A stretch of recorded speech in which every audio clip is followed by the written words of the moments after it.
The new Modus Super Series champion. Yes! What a finish! The silencer, Jeff Smith.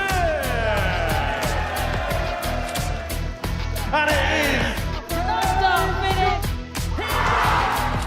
That shot wins week 6. Maximum checkout. He's done it.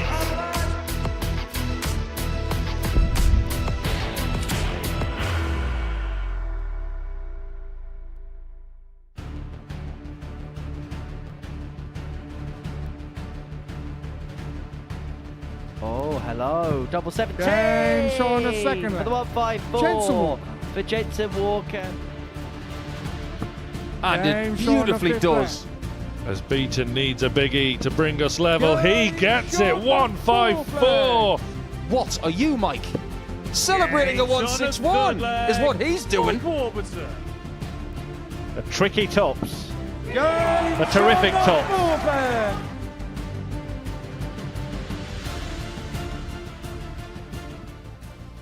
Here we go then, a fantastic lineup in Group B tonight as it gets underway on week 5 in Series 12. There was a fantastic Group C session this afternoon, but this promises to be even better, and it's all live and free on Pluto TV. Hi there, good evening, welcome along to the action tonight where we have got a really strong field of talent, including 3 Super Series champions, a legend and a Welsh winning machine. And alongside me to guide you through it, Keegan Browner. You were here this afternoon as well. We saw some fantastic stuff and tonight promises to be even better. Yeah, definitely. Group C definitely delivered this afternoon and a little bit more when Group B's got a lot to live up to. Certainly has. Let's talk about that Group C first of all. Johnny Haynes played fantastically well. Oliver King played fantastically well. Johnny lost just one match this afternoon, and he's got that knack of making it to Saturdays. Do you think we're going to see him there again? Yeah, if he keeps playing the way that he did, he banged in a good couple of 10+ averages, and he looked quite confident, going into the last couple of rounds of matches. But yeah, it wouldn't surprise me. Johnny keeps playing, he'd be there Saturday. Oliver King, brilliant. Last time he was here, he's followed up again with 4 wins out of 5. It looks like it's going to be a battle between Haynes, King and Wilson in all reality tomorrow, doesn't it? Yeah, more than likely. But to be fair to Rene, he started playing some good darts. Obviously missed a 9 darter.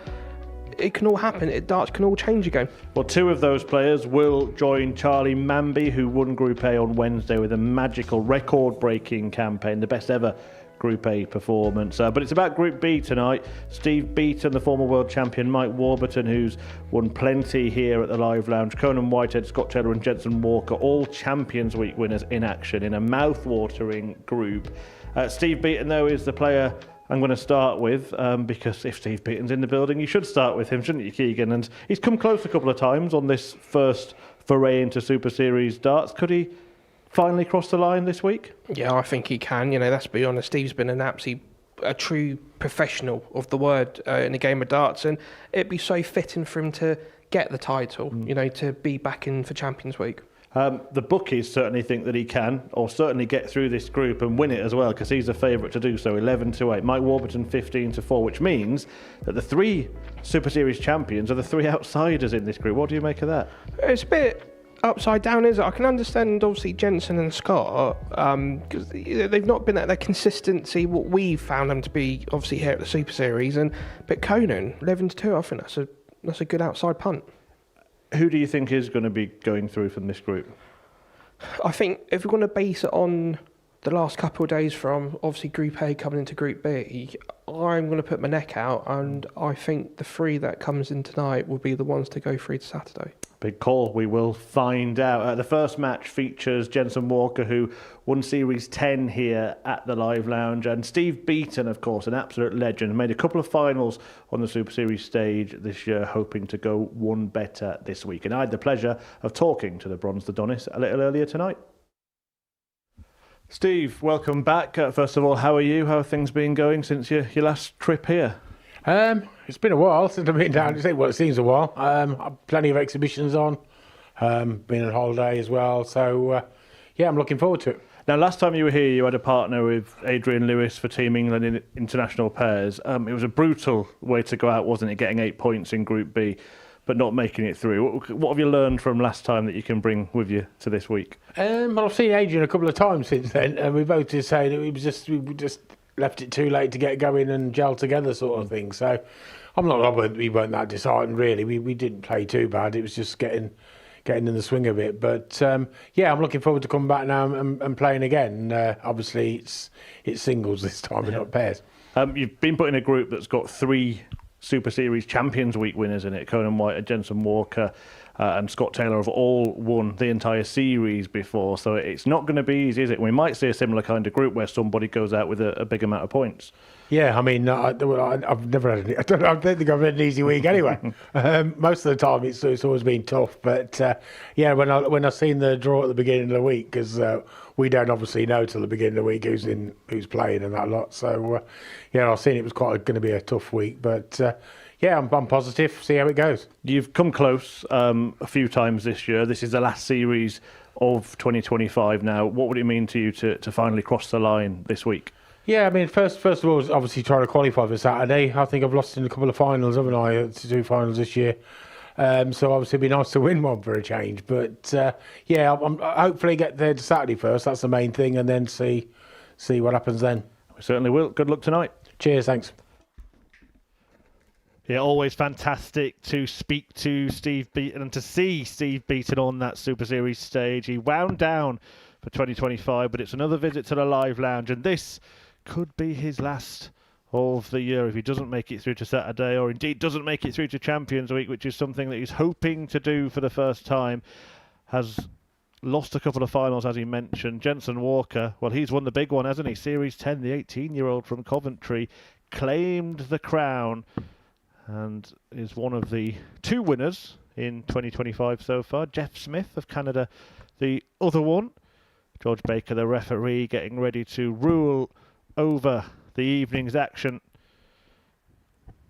First leg, it's Steve to throw first. Game on. He calls game on, and every dart will be observed and narrated by myself and Keegan Brown alongside me. 123. Oh, what a way to kick off things. You know, we could actually describe this match as the Battle of Coventry, couldn't we? You know, the former king, Beaton, and the up-and-coming prince in Walker. Yeah, absolutely. 100. And it's not their first joust on this stage.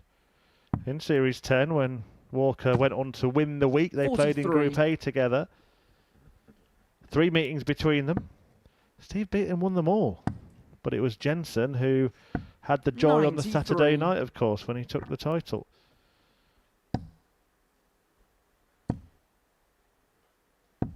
Yeah, it's a great start from both players in this first leg.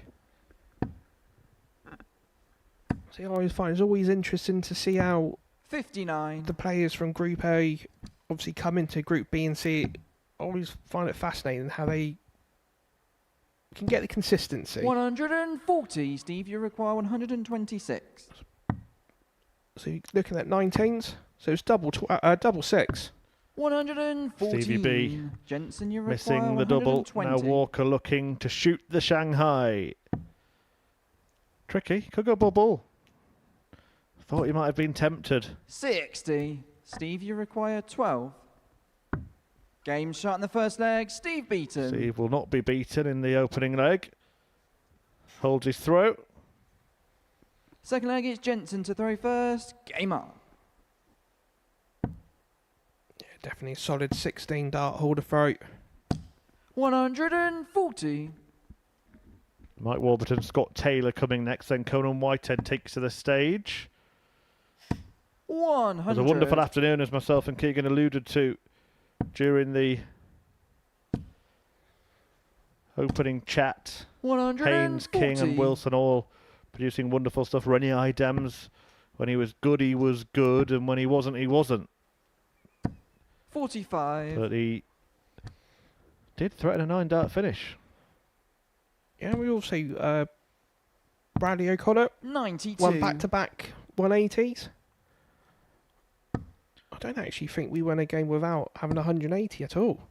I'm going to ask you a question here, Keegan. Is there any 100. point at all Jensen, Jensen you Walker require starting this shot on treble 129. 19 when Steve Beaton is back on 256?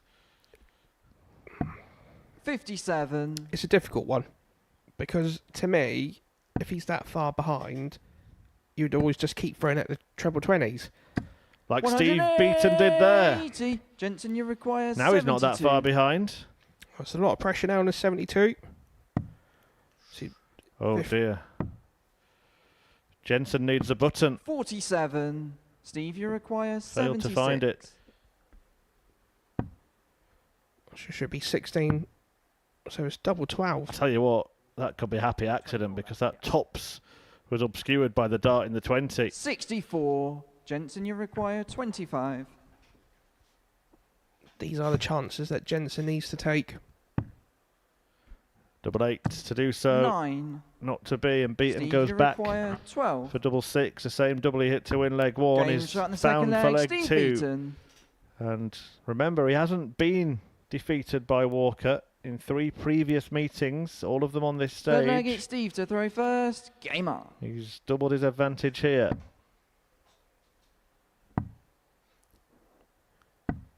$43. Yeah, solid stuff from Steve. Back to back, 16 darters to kick off the evening. 140.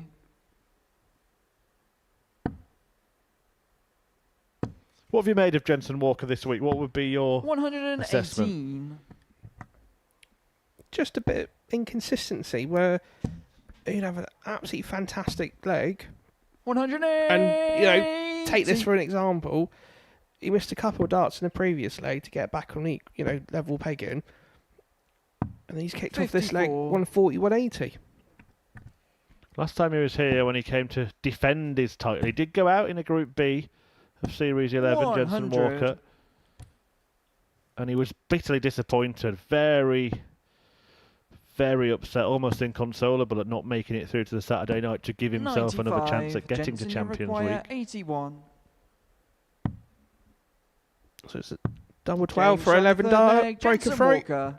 That's the Jensen that we expect. You know, these youngsters are raising the bar so often now. Fourth leg, it's Jensen We to expect throw them to do first. it in every Game on. time they play the game.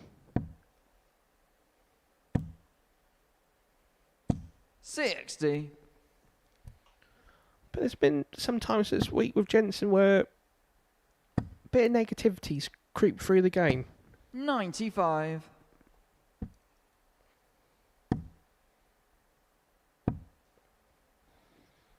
$60.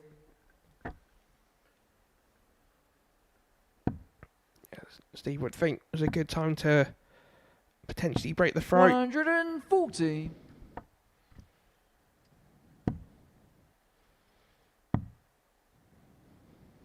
$60.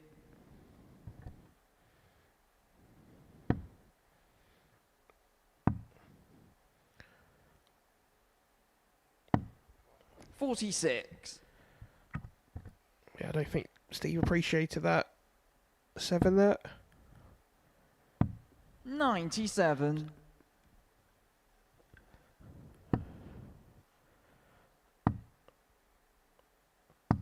$43. One thing I don't understand about that throw there, Steve was on T20 for a 5 and he went straight down to the 19s and 100. you're always more or less going to leave a bogey number. Yeah, it means that Walker is on course to 45. get this Jensen, game you levelled. require 124. 124 would do just that. So it's bullseye. 99. Steve, you require 132. That'll be a bullseye start for Steve Beaton. Oh, there's loads of room. No, there's plenty of room, Steve. I was sure that he was going to land one alongside that. 80. Jensen, you require See, I thought for a 25. minute he was going to go 42 tops. So Jensen, they're just taking his time. Looking at double 8. 2 falls. 21. Steve, you require 52.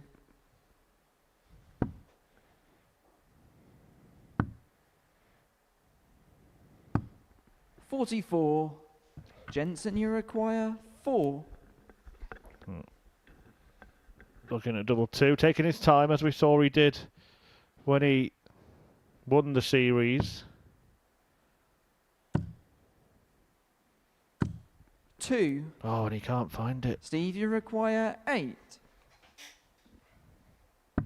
Game shot in the 4th leg. Steve Beaton. So 3-1 Beaton. Now I do need to correct myself. I did tell a slight mistruth when I spoke about their previous Fifth leg meetings. They is didn't Steve come to in throw Jensen's first. winning series. They came in the last Game series, on. Series 11 in Group A. Beaton winning all of those matches, winning Group A. Walker went into Group B and he lost, if you remember, a last match shootout against Jim McEwen. 60. The winner would progress, and it happened to be McEwen on that occasion. So Walker didn't make it through to finals night. 180. Steve Beaton would make the final, but lost out emphatically to Jurjen van der Velde. 140.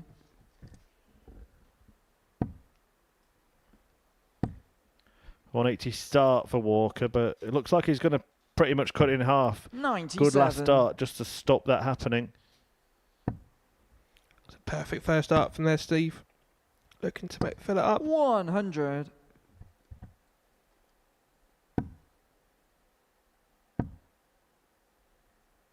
60.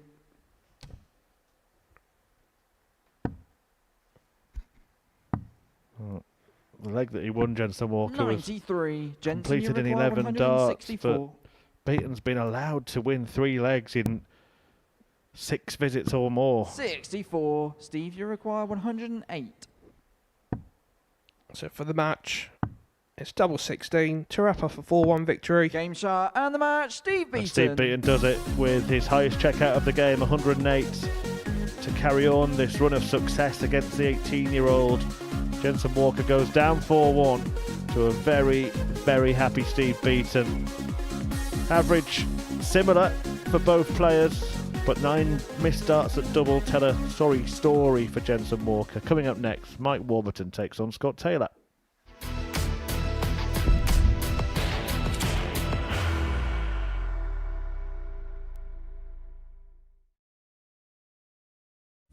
You will be disappointed with that. He wanted to have Graham one dart for the requires 20.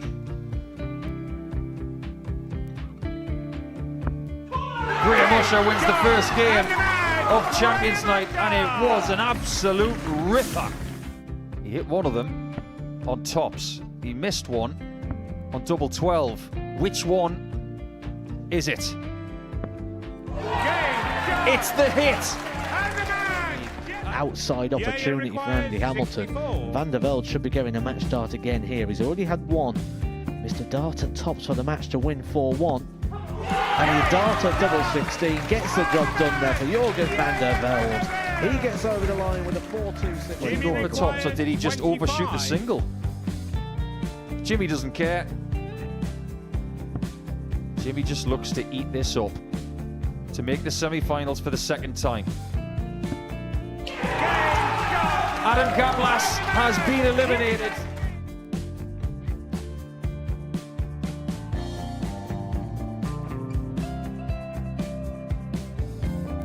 Keep us guessing. This time he's trying to leave double 18. He knows best, and he takes the lead. He's 2 darts away Jeff requires 86. from a Super Series final. He's 1 dart away. He doesn't need any more darts. Jeff Smith makes the Series 11 final.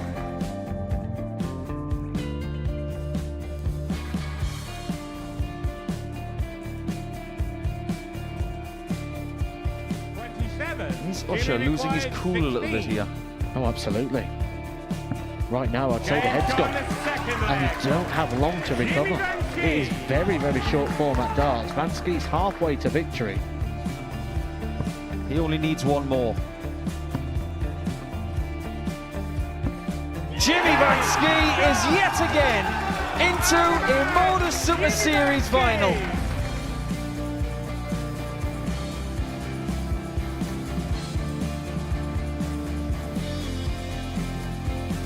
Flashback vibes. Can Jimmy Van Ski do the same. Just needs the one treble here on the 19s, finds it. For the ball. 101. Oh, unlucky. A lot of pressure on it. He's going to split it. 2 darts for double 4 for the match. Game. Shot. And the Modus Super Series 11 champion.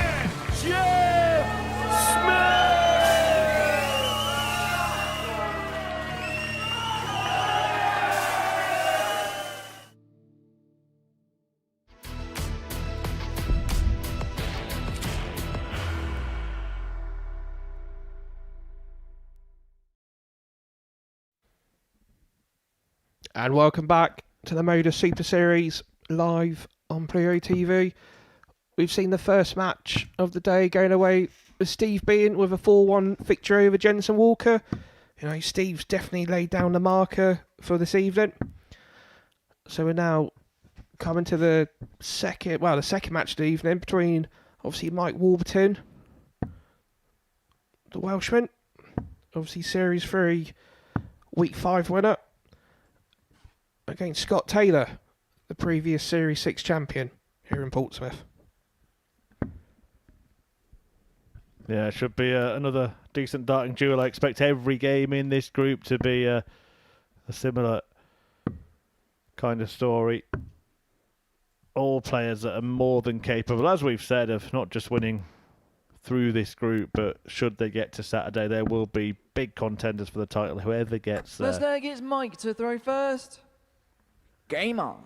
So Mike Warburton has the darts, the Welshman in this one.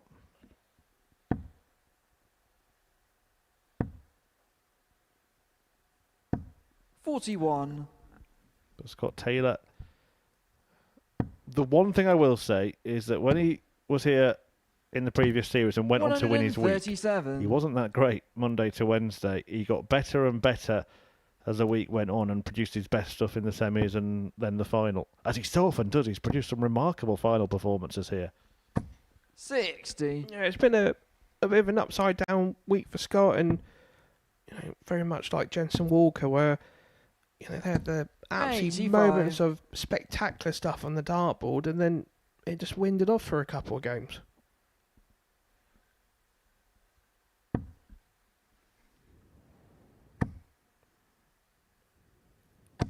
.100. One of those players, again, that when he clicks, he can be so, so good. Mike Warburton is a player who many of our ace analysts and punditry colleagues, Keegan, have kind of said that his throw is the type of throw that you would teach to a new dart player. Yeah, it's absolutely so steady, isn't it? 100. Literally lifting the hand Scott, up, you require 150. bringing it back and throwing it at the ball. That's how a simple throw should be.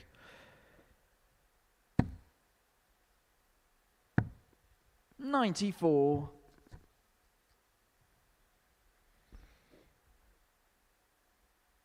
I'd be interested to see how Scott gets on with the doubles today. He had a bit of a torrent affair with them over the last 3 days. Scott, you require 56. So we're looking at 16. So he's got 48, so it's double full. Game and shot he does break some 14 darts. Nice start for Scott Taylor. Second leg, it's Scott to throw first. Game on. One of the 3 series champions in this group. Quite remarkable, isn't it? We've got 10 Modus Super Series champions, of course, because Luke Littler won 2 and 3 of them are all in action on the same night. Conan Whitehead the first. Scott Taylor the 6th. 85. 6 series, and Jensen Walker, who we just saw, won Series 10 earlier this year. Maybe we'll see the 60. Series 12 champion this evening. Who knows? Well, you're talking to him. Keegan Brown already through to Champions Week. 70. Along with Carl Wilkinson, Neil Duff, and the winner on Saturday night, David Pallett. 60. Yeah, it's really good seeing Dave Pallett back to his best. And when you think about last Saturday night, it 21. was a fantastic night for Dave. Not just the fact that he won it, but it's the fact that bar one match, they were all averages over the 100 mark. I'll tell you what as well, Keegan, whoever does win this series could be on for a really happy Christmas, because £25,000 will be picked up. That added to the 5,000 they've already won, plus the fees they get for the positions in the group. So you're looking at 44. towards 35,000. You then get entry into the ADC Global Championship, where you can win another £60,000. You're looking at a 6-figure bonus just before Christmas.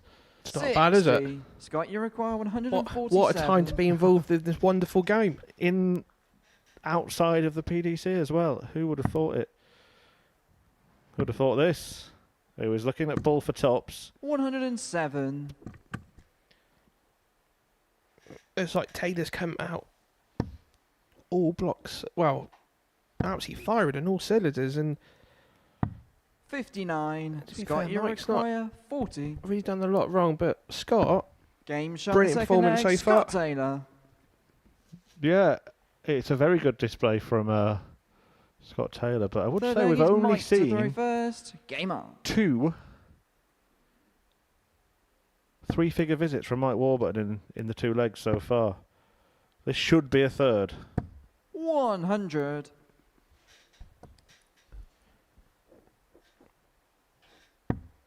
yeah, you see that checkout percentage. We know it was only 2. Obviously, we've only played 2 legs in this match, but 60.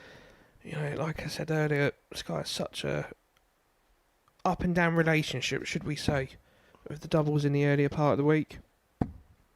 Yep, in and out of love with them 60. right now. Very settled in that department.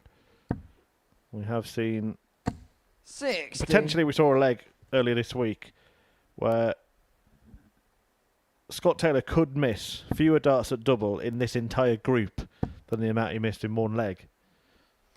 140. Well, yeah, I think one of the legs he shared with Jensen, and it's a potential to be actually nearly 3 legs played. 180. 3 points, pin the treble 20, and Scott Taylor gets himself back into the same range as Warby, who's just starting to wake up in this game. 105. Hits the 25 to take off the odd and give himself a 2-darter. 43. Mike, you require 96. Gives it the positive thumbs up. So it's double 18. Game shot in the third leg. That's more Mike like Warburton. it from Mike Warburton, a 14-dart holder throw. Fourth leg, it's Scott to throw first. Game on. Reminder, Conan Whitehead still left to play his first match. He's going to be in action next against Steve Beaton, fresh from that 4-1 99. opening victory against Jensen Walker.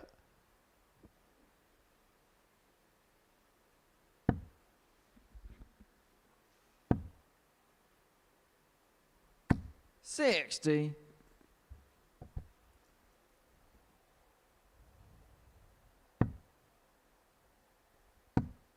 Scott would be hoping to use this leg as a springboard 85. to go to a 3-1 lead. That's a perfect dart there for Warby. 60. It's been unlucky. A lot of darts just above that treble 20 mark.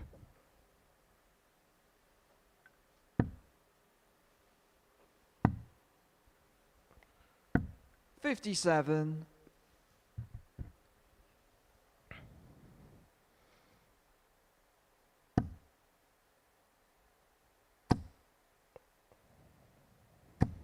$60. It's like the old trebles have dried up, but you know, when you think about this fixture, I think both players realise how important this leg is. Where 123. you know, Scott could be 3-1 up, or Mike could bring the game back to 2-2.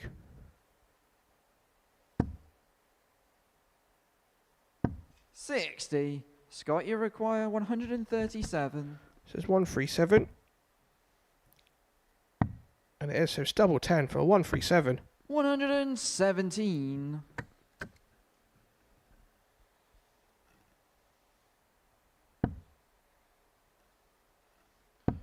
Yeah, playing some really good stuff. Scott Taylor tonight. 60. Scott, Flexing you his require muscle early 20. on. Game shot in the fourth leg. Scott Taylor. And it's a 3-1 advantage. Now, I know Fifth Keegan leg is Henry Mike likes to his throw tungsten first. teaser, Game but on. when you've got me in the commentary box, I like to do On This Day in Darts, and I'm going to start it with a very happy birthday to a two-time Modus Super Series Grand 60. finalist, Jimmy Van Ski, celebrating today. Do you know also, well, it's sort of half tungsten teaser, half On This Day, but do you know how many 9 darters have been hit on this day in history? On this day? On the 2nd of October. 125. Oh, that would have been cool if he'd have got a 9 darter as we were saying that. I'm just trying to think, because usually this would have been the Players' Championship before the 140. Grand Prix when it was back in Dublin. Do you know what? I'm going to go for 9. 83. 9? Yeah, 9. Why not? 9 darters on this day. You're going to tell me and say none, aren't you? 4. Oh, well. 97. 3 of the players have been in this building. But they've all been on that stage, one of them not playing. Definitely Phil then. Phil Taylor, Raymond van Barneveld, 81. and Jamie Lewis. Oh, Jamie Lewis. Taylor and Barney actually hit his against Taylor in a defeat at a Pro Tour in Dublin. Taylor had hit one earlier that day against Kevin McDine. 60. 2011. Jamie Lewis hit his in 2015. That came against Ian Moss, who's a runner-up on this stage as well. 42. That was against Mike, you require Adam Ward, wasn't it? It 144. certainly was. The other one, I think not many will know this name, but let's see what develops here before I reveal it, which could well be in the next match, because if Taylor takes out the 170, this Scott, one you is require over. 170.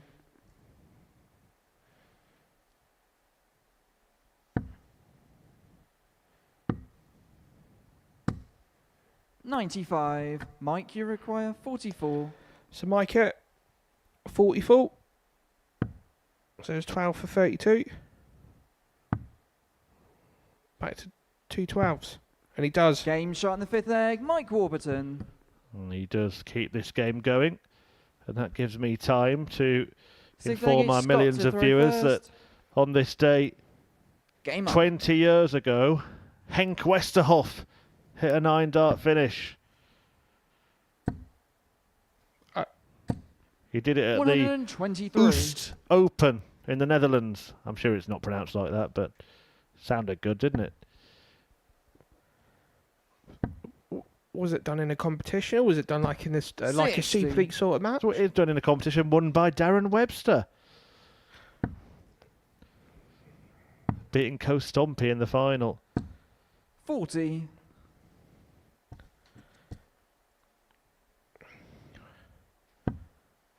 Obviously back to the darts where Warby's got a good opportunity to potentially break the throw. 140.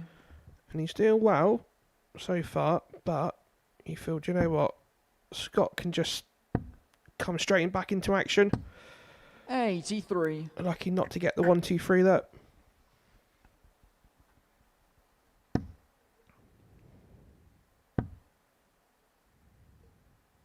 $100.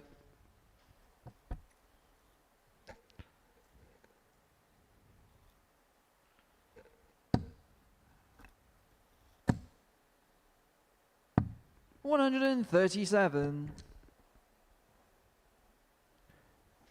So 118 for Taylor to take the tie when he comes back. And he knows he's going to be under pressure. Treble 19 would leave double 12. 139. Scott, you require 118. Next best thing.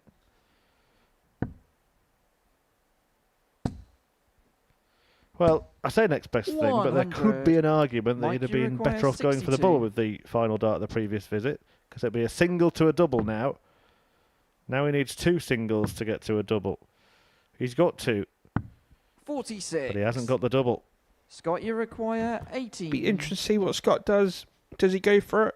I mean, it looks like he's going straight for it. Oh, that's always the one issue when you've got the 18. It's one of them issues where you feel confident, you go for it, 10. and when it goes a bit pear-shaped, it's Mike, just you like... require 16. Well, this game could end up going the distance. Mike Warburton wasn't really in it in the early exchanges. Game But shot now the sixth he leg, has Mike the Warburton. throw in a deciding leg.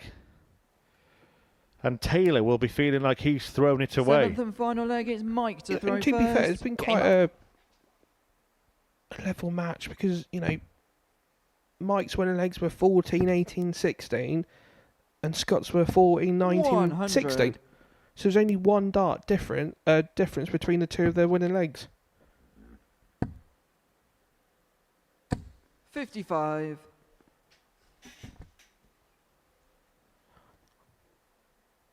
Yeah, I've never been a fan of leaving 18 because you always know half the time it goes in, half the time it doesn't, and usually 60.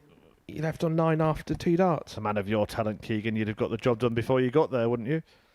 No.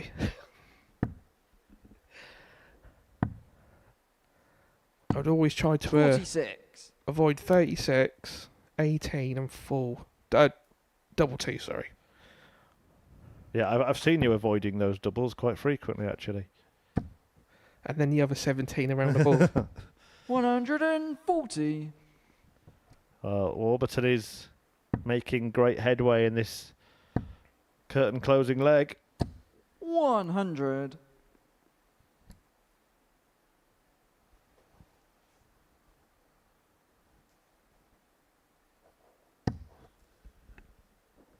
Yeah, it's weird when you think of darts. You know, when you think you've got like double 2, I'd rather have 1 dart at double 1 than 3 darts at double 2. 105. Well, Warburton is going to have as many darts as he wants, anything he wants, 95. it seems. Mike, you In require this last 96. leg, Taylor was on top for the first half of the match, but it's Warburton who's now got the opportunity to take out 96 for the second time in the game. He's not going to do it, but he will tee up 56. tops for his return. And looking how things are going, this is a prime example of 41. never giving up in a game. Mike, you require 40. Scott Taylor, it seems, has managed to snatch defeat from the jaws of victory. And Mike Warburton, the big beneficiary, he's hung on in there, got himself this opportunity. No score. Can't take it there. Does Scott, he you get the chance require again? 164. Scott might be going for the 2 treble 19s. Especially how his darts lay up in the board. May still use the bull. Decided against it. 58. And now Warburton comes Mike, back you require 40. for that double 20 that he failed to find in his previous visit. Double 10. 30. Well, another twist in this tungsten Scott, you tail. require 106.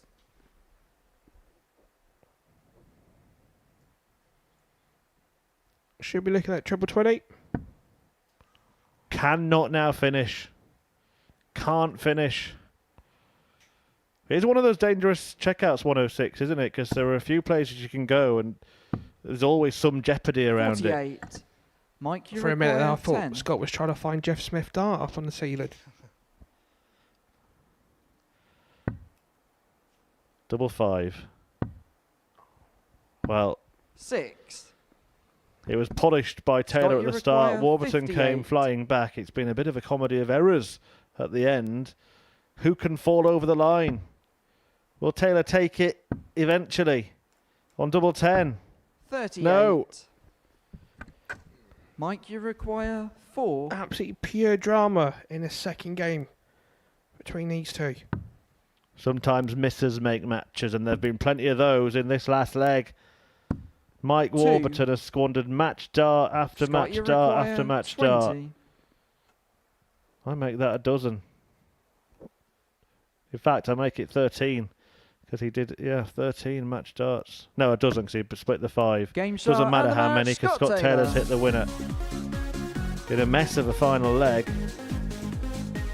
But Scott Taylor probably should have got the job done earlier on. He gets it done in the end after Warburton failed to do so. 12 darts missed for the match, 13 missed in total at doubles in that game, and Taylor takes the points. Up next, Conan Whitehead returns.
Welcome back to the Modus Super Series, live and free on Pluto TV. And, well, it was a bit of a free victory for Scott Taylor in the end, that previous game. Mike Warburton squandering multiple match-winning opportunities in a tense, nervy final leg. And Taylor, who will probably feel he should have got the game won earlier, crossed the line in the end. Conan Whitehead now returns, the Series 1 champion, who's got so many highlights here at the Super Series, taking on Steve Beaton, twice a runner-up, and he beat Jensen Walker 4-1 in his first match.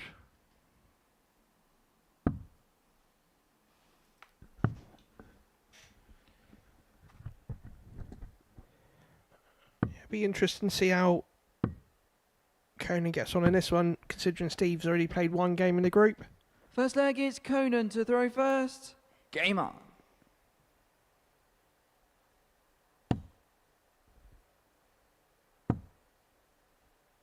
have to say, I thought I played with some long 84. darts. While Conan's must be. I don't know if they've got any longer. 140.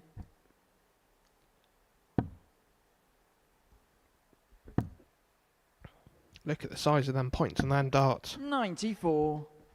They must be a good, maybe 48, 50 mil points. And they've 60. served him well in this place. When he gets going, he can hit maximums like the best of them. 59. Of course, already this year we've seen him win the greatest leg we've ever seen on the Super Series stage when he hit a 9-dart finish against James Richardson, 100. who had also hit back-to-back 180s in the same leg. 58. Very much his switch as well, the 18s.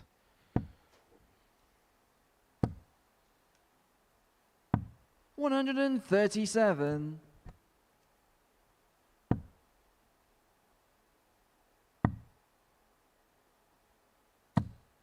$98. Steve, you require 64.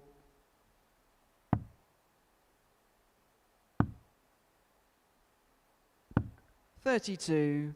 Conan, you require 108. So looking there for 54. 54. Steve, you require 32. To Steve, 16 dart, break a throat.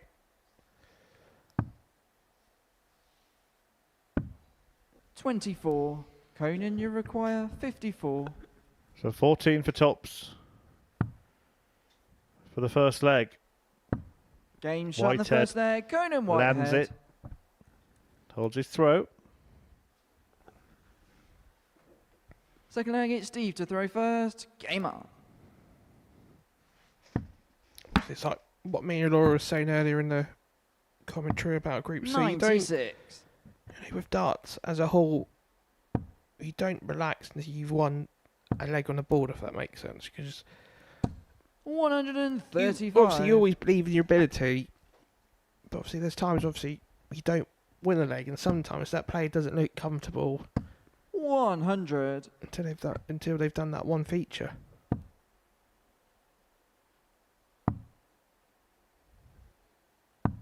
$58.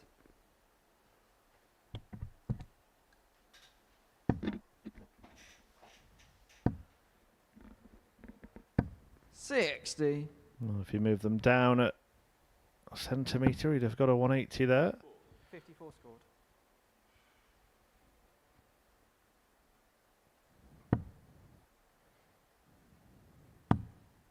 $93. Ironically, Conan actually beat Steve, didn't he, in the 2013 UK Open, the last one in Bolton, on the main stage. Your memory's better than mine, but I'm not going to doubt you.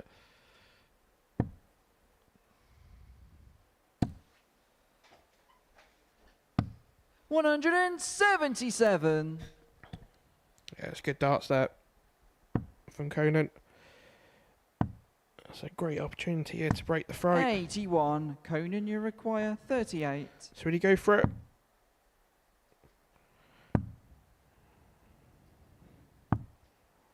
$30. Steve, you require 119. So there's an outside chance for Steve to hold throat. So he's got the 57, looking at the 12s. So there's a bullseye. 94. Conan, you require It's a well thrown 8. dart. And just Game like that, shot in the second Conan's leg. now Conan 2-2. Oh, Whitehead. sorry, 2-0 up.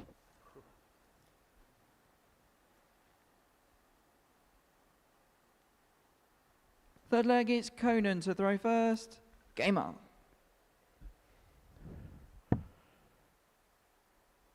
This is a different Steve Beaton that we saw in the first opener match 95. against young Jensen.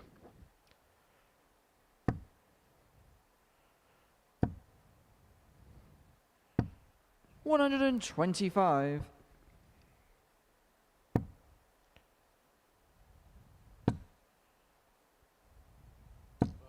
$83.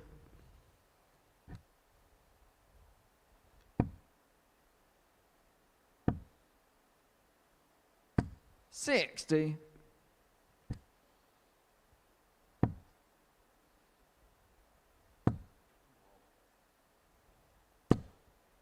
$90. Yeah, Conan be a bit disappointed finding the 2 treble 5s on that visit. 92. So Steve think Conan's got the darts it. 99.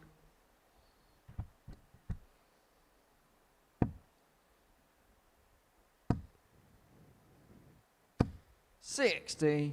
Conan, you require 134. So 134 for Conan. So shots on. So it'd be 20 for tops. 94. Steve, you require 164.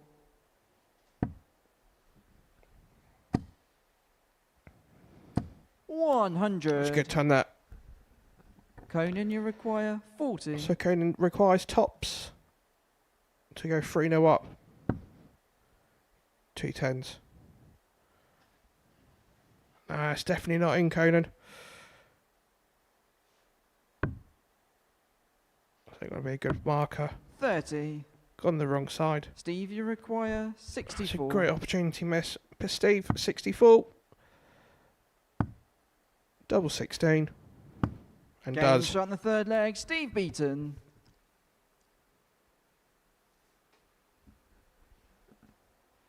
Fourth leg, it's Steve to throw first. Game on. And just like that, we're back where we started. Back on throw. 180. And what a throw. What a trio of throws from Steve Beaton. Oh, we've seen this before. 121. Maybe me getting a little too carried away there.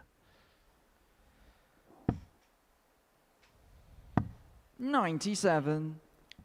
See, one thing I've noticed this week is this the most potential 9 darters missed in the week? Because we've had quite a few 85. so far. Yeah, most of them after the first start.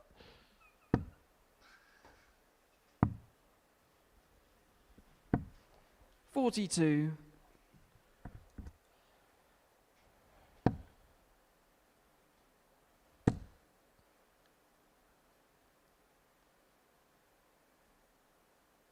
Because 85.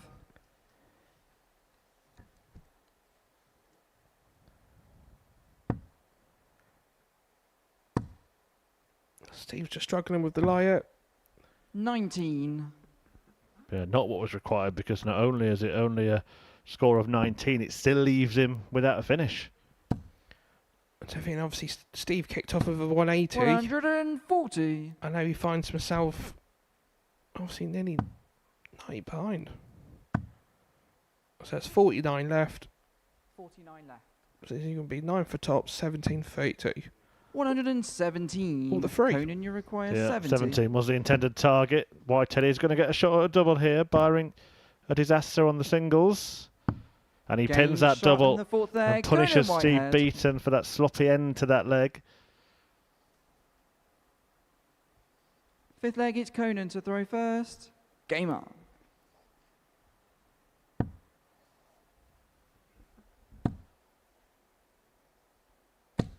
$140.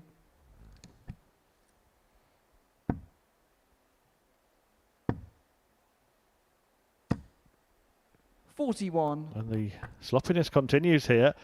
Steve Beaton started his night with a 4-1 win. Well, he might be about to follow that up with a 4-1 defeat. 100.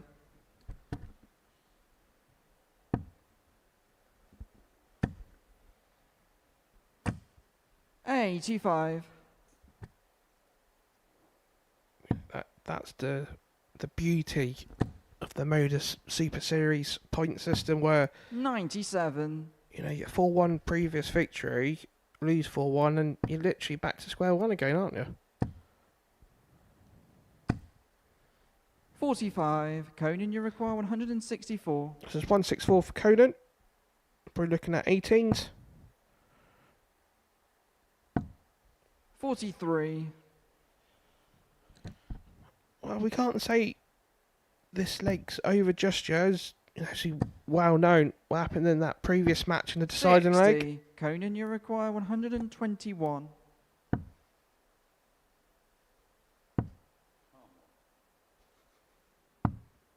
$13.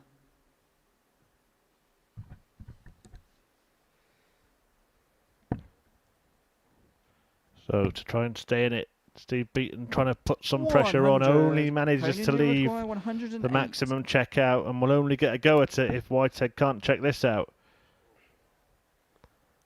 Well, he wants to stay there, but there's no sense in staying there, is there, Keegan? No, unless he goes for ball, unless he goes full bullseye, which he won't. So he's gone for double top. Game shot and the match. Conan That's all you needed to do, Whitehead. Conan. Walk in the park for Whitehead in his opening match. A Series 1 champ gets off to a winning start in Group B as his Series 12 bid begins, and it's a 4-1 win against Steve Beaton, who's cancelled out his earlier result when he got the same scoreline against Jensen Walker, who returns next against Mike Warburton.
And welcome back to the Modus Super Series live on Pluto TV.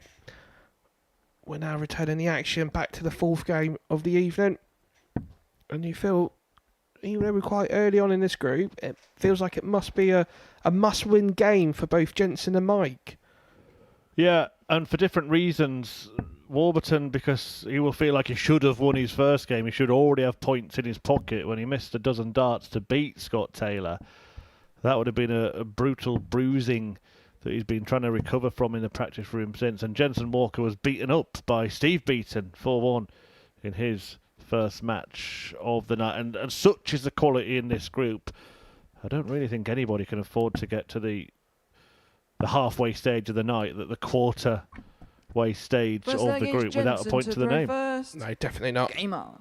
You know, I find it really ironic that obviously Steve took out 108 to beat Jensen, 140. and then in that previous match, Conan took out 108 to beat Steve. And that's been the number of the night. One thing I will say is Warby did warm into that 140. match. It was a slow start from the Welshman, but he got better as the fixture went on. 97.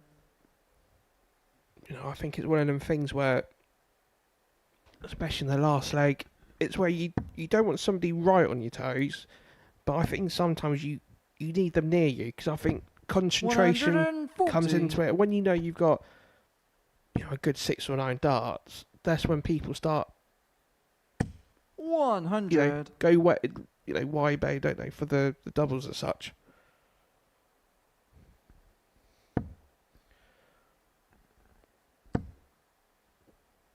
Moving away 57. to get Jensen, himself you on the same require checkout as 164. Jensen Walker is about to attempt here.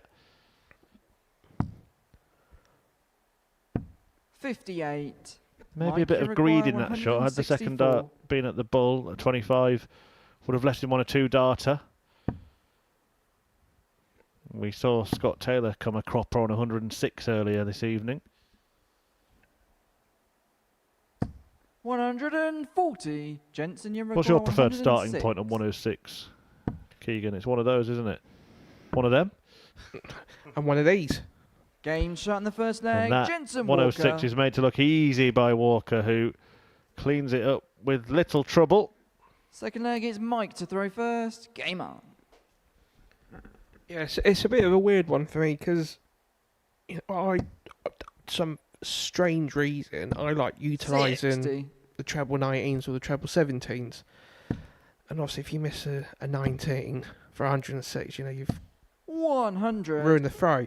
So it's one of the only finishes where I would actually start up at the boards, and knowing me, I'll probably hit a 1 anyway.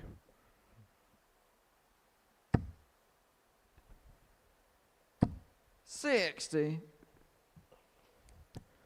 Seen a few ton toppers tonight, haven't we? A couple of 108s, now 106. 137.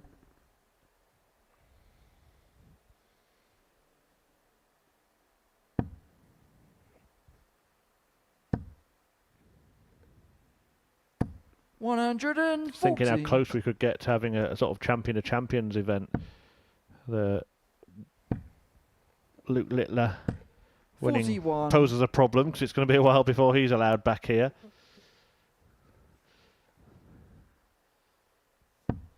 But Conan Whitehead, obviously the first winner, available to play. Raymond Smith, the second, could currently 60. play and has played here this year. Jim McEwen, Scott Taylor, of course, Andreas Harrison. Every other 59. champion is available, so we're just right now a series away. You know what would happen, don't you? That in January, a few of them will get tour cards. Yeah, you could call it the vintage week. 99. Jensen, you require 164. 164 for one of those champions. Jensen Walker can't add that to the 106 that he just 44. took out. So Mike, Warby you require looking at 82, probably looking at the bullseye. So it'd be 17 for double top. 62. Jensen, you require 120. Treble, single, double. Single, treble, double. 100. Single, single, treble. Mike, you require 20. Sound like I'm broken, don't I? That's the 2 5s. Game shot in the second leg, Mike Warburton.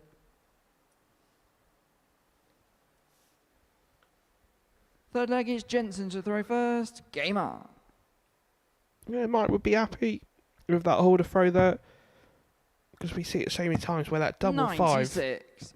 5 can become quite tricky.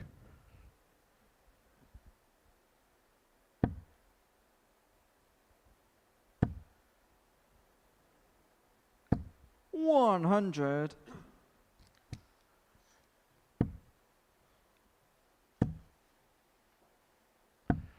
$58. Two former champions will go toe-to-toe next. Scott Taylor and Conan Whitehead playing game 5 of tonight's 10.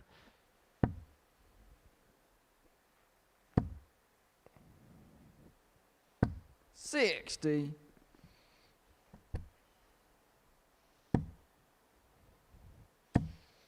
So I always think with Jensen, $180. as soon as he gets that first dart right, it's perfect.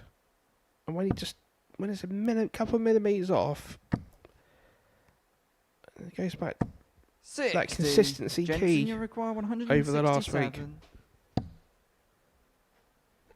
Oh, 135. didn't even bother going for it. 18 was hit with the last dart, so 32 remaining. 59. Jensen, you require 32. So it's double 16 for gents. Game shot in the third leg, Jensen And it's Walker. double 16 to lead 2-1. Yeah, you do always wonder why they bother going for the treble 19 if they're not going to go for the ball. Fourth leg is Mike to throw first. Game on. You know, it's that scenario we spoke about earlier. If you're on the 129, if you go, obviously hit the 19, the treble 20, you feel like you would have to go for it. You can't 60. just hit, the 18 and lay up. It's all about Jensen Walker tonight, and having seen him lose 4-1, you might think, why is that being said? But in that match against Steve Beaton, his winning leg was an 11 darter. Steve Beaton 100. had winning legs in that game of 16, 16, 22, and then a 15. And in this match, Jensen Walker's winning 97. all winning legs have been 15 and 13. Mike Warburton's was a 20 dart leg. So when he's playing anything like 97. where he should be, he's winning the legs. And it is going back to that consistency column. 83. You know, a lot of people might think we're coming across quite harsh, but the standard of the youth players, they keep obviously raising the bar further and higher and higher into the sky, but 140. it's just weird sometimes how we've came across to watch them, to them not being as consistent as what they usually are. 85. Mike, you require 104. So Mike, great chance on the 104. Where's he going? Up to stay on the 20s. Should be looking at 16s, and he does. 88. Jensen, you require 136. So now a side chance for Walker. See, this was happening a lot to Jensen, where 58. in the first part Mike, of the you group, require 16. Jensen would be leaving the finish, and then Charlie Manby would be taken Game out. shot in the fourth leg, Mike Warburton. But it's another leg, isn't it, where his opponent's been allowed to win it in Fifth 6 leg is visits or Jensen more. to throw first. Game on. If Walker can get his legs done in 5 visits or fewer, he's 60. winning them. When he doesn't, he's losing them. And I think the key is he's playing very well on his throw. He's playing so well on his throw that 100. obviously Mike's getting nowhere near him.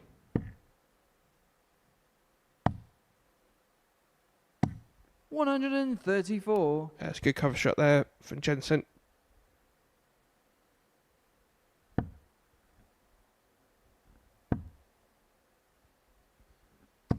$60.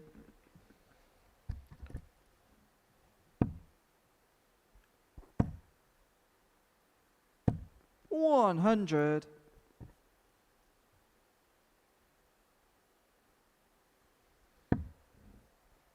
That's a good find out at treble 20. 140. Lucky not to find the max there.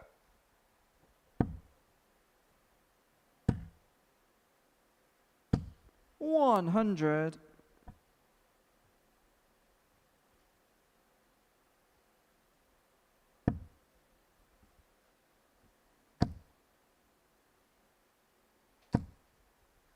$140. Jensen, you require Good last start. 107. Leaves him on 61, but Walker, who took out 108 earlier in the game, now looking at 107, can't do it. 91. Mike, you require And this 61. has been a good leg from Warburton. A good chance now to get himself in control of this tie. That's too good. Game shot on the But he fifth leg. cleans it Mike up. Warburton. And leads 3-2 and now has the darts to win the game. Sixth leg, it's Mike to throw first. Game on. It's like what we alluded to at the beginning of the match, where one of these players obviously is bound to win this affair, but it's so critical so early on 60. that could cause a problem for whoever lost this tie. 123.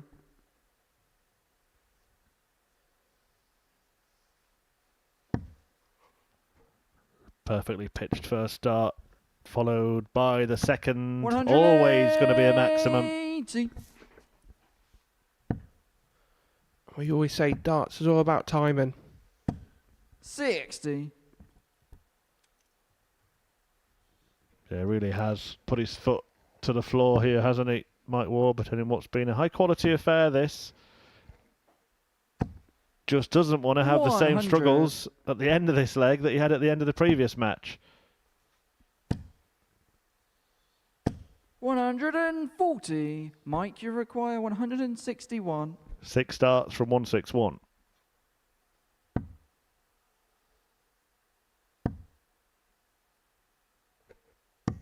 $90.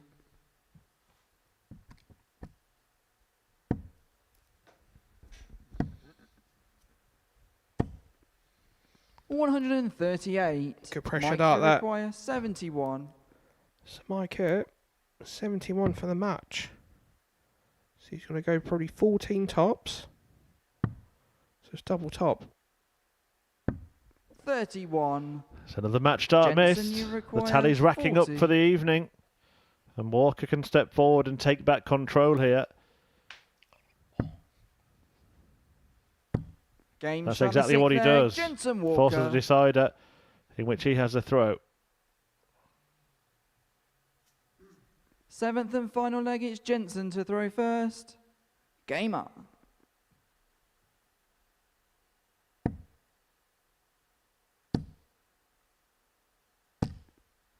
$60. With just that 60 visit, Mike would definitely fancy his chances to get past that. 100.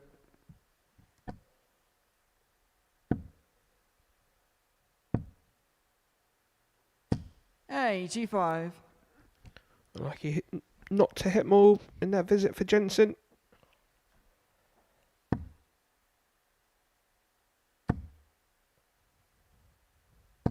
$140.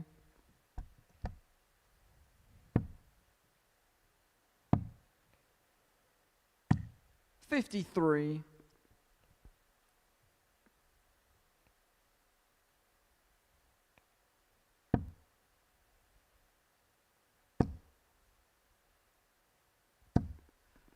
$140. Warburton's giving himself every chance here. 99. He's Mike, got half you a dozen. require 121. To get this one. What way is he going? Not the first time he's done that. No score. Oh, it is the first time he's done that. What a mess. What a miss from Mike Warburton. Wanted 121, scored 129. 100.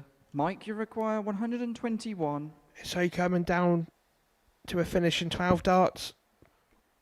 And that won't add to his missed match darts, 97. but it's another mismatch opportunity Jensen, for you Mike require Warburton. 104.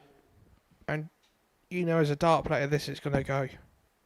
Oh, and it's going to go the wrong way around as well if it does. Warby can breathe again. 39. Mike, you require 24. Double 12 to finally pick up a win that he will feel like he so deserved this evening. Game shot and the match, Mike Warburton. And he does pick up that win. So it's back-to-back defeats for Jensen Walker. And two dramatic ends to games. One, he was beaten 4-3 by Scott Taylor after missing a bucket load of darts at doubles, but this one goes Warby's way. He picks up his first points of the night. The aforementioned Taylor is in action next against Conan Whitehead.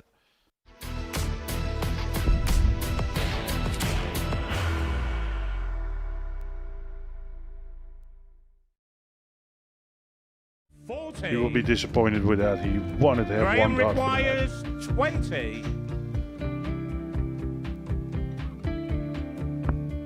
Graham Usher wins the first game of Champions Night, and it was an absolute ripper. He hit one of them on tops. He missed one on double 12. Which one is it? It's the hit. Outside opportunity for Andy Hamilton. Van der Velde should be getting a match start again here. He's already had one. Mr. Dart at tops for the match to win 4-1. And he dart at double 16, gets the job done there for Jurgen van der Velde. He gets over the line with a 4-2. Did he go for the tops, or did he just overshoot the single? Jimmy doesn't care. Jimmy just looks to eat this up to make the semi-finals for the second time. Adam Gablas has been eliminated.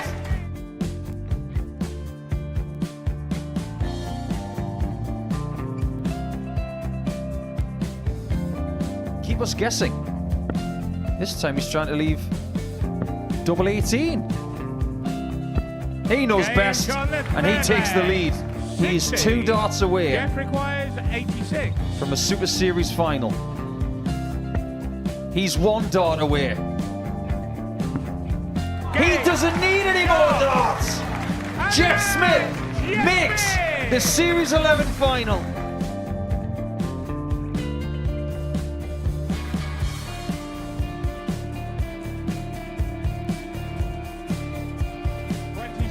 Is Usher losing his cool a little bit here?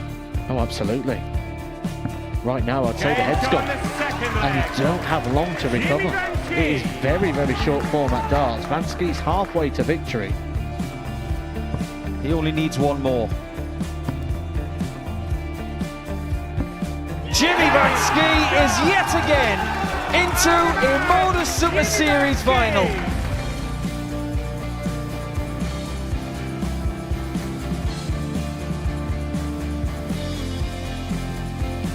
Flashback vibes. Can Jimmy Vansky do the same? Just needs the 1 treble here on the 19s. Finds it. For the ball. 101. Oh, unlucky. A lot of pressure on it. He's going to split it. 2 darts for double 4 for the match. Game. Shot. And the Modus Super Series 11 champion, Jeff Smith.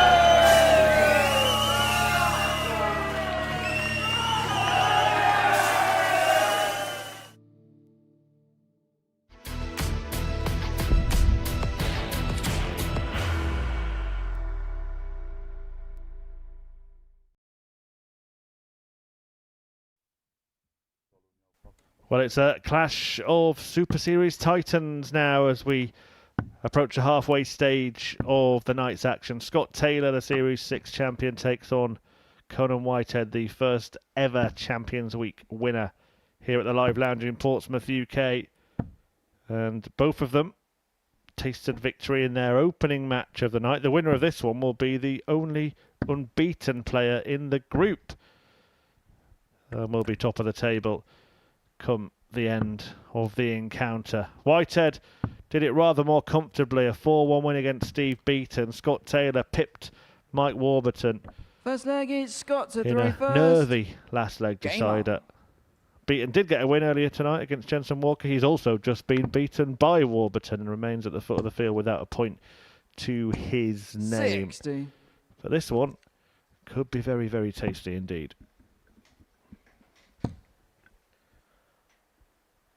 140. Yeah, we know for a fact that one of these players will end up on 4 points after this affair and be, in front on the table 97. after the second round of games.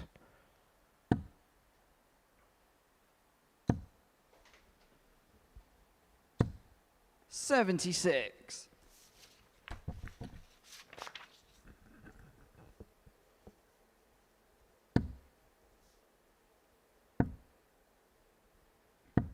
24.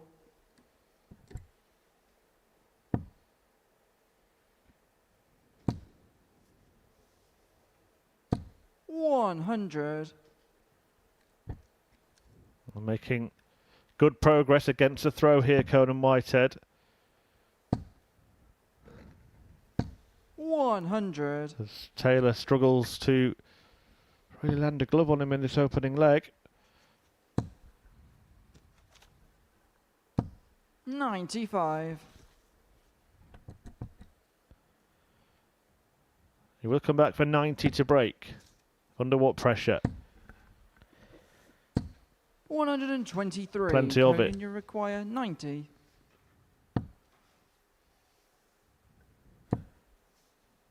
Double 5. 85. Clips the bottom wire. Scott, you require 97. So Scott hit great opportunity to hold throw in the first leg. So he's gone for double top. 77. Conan, you require 5. Game shot in the first leg. Conan Whitehead. 5 in pieces. Whitehead breaks the throw and lands the first blow. Second leg is Conan to throw first. Game on. Trying to get himself pumped up, and I think he's the type of player that needs that. Wants to get the adrenaline coursing around his veins, Conan Whitehead. 100.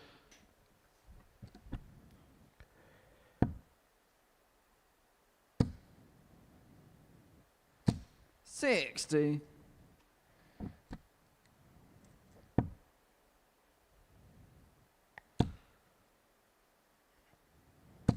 140.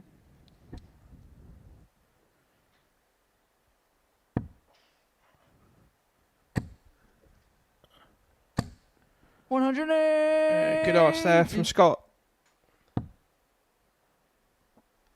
Yeah, first maximum of this match. 85. It may help him cancel out that break. Needs at least one treble to leave a finish. He's already achieved that. 94.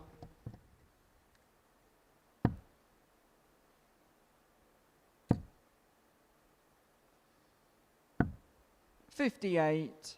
Scott, you require 167. Not going to take out 167, but can try and leave it as handy as possible. 97. Conan, you require 118.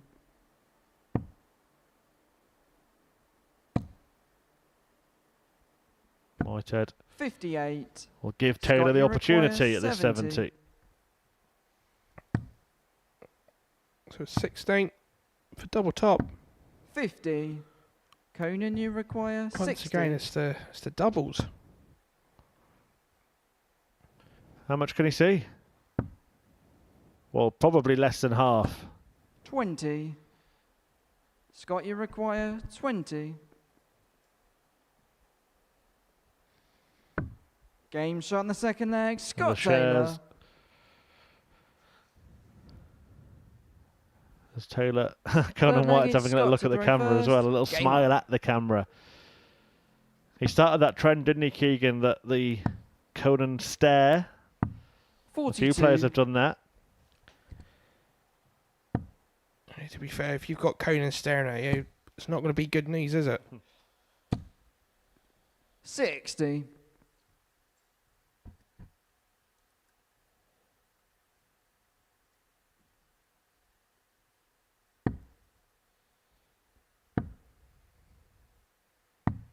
59. I think one thing that's very a telltale sign in this group is there's been a lot of missed doubles. 140. Then is that sometimes a case that everybody's looked at the group and gone, wow, this is hard, I'm going to have to take my chances, and then you're putting extra pressure on 28. yourself when those chances come?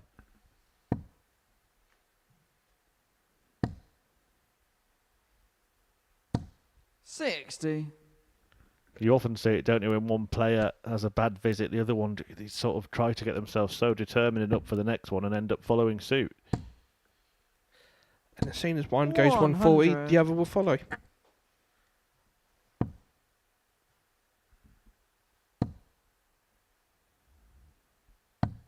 $137. Good recovery there from Conan.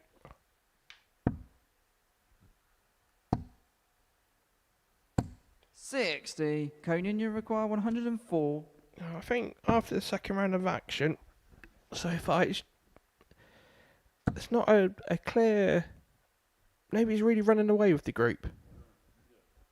38 scored, 68 left. Yeah, 68 left. Yeah. 41.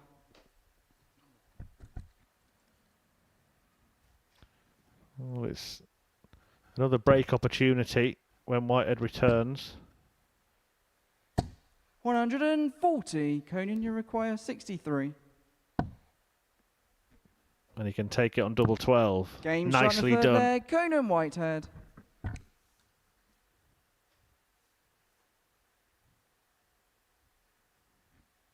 Well, he could be Fourth leg, unbeaten. it's Conan to He throw could be the first. only unbeaten Game on. player in this group. The bookies had him as the outsider to win this group. No, I don't want to say anything, but I did say he would be my 42. pick. You did indeed, Keegan.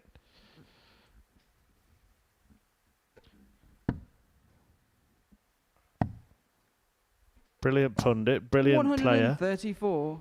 And that's just you.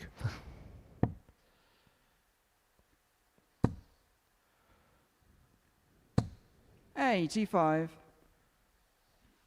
You've seen me play. Only once or twice. 140. That's enough. But again, it's the player who's throwing second here that's making all the headway. It's a peculiar game. 85. It's definitely a proper seesaw type match. As soon as one player gets a lock at it, a 43. proper good hold on it, all of a sudden they give them the hold up and then literally handed it to their opponent on the plate. 180. We always say darts, it's all about the timing.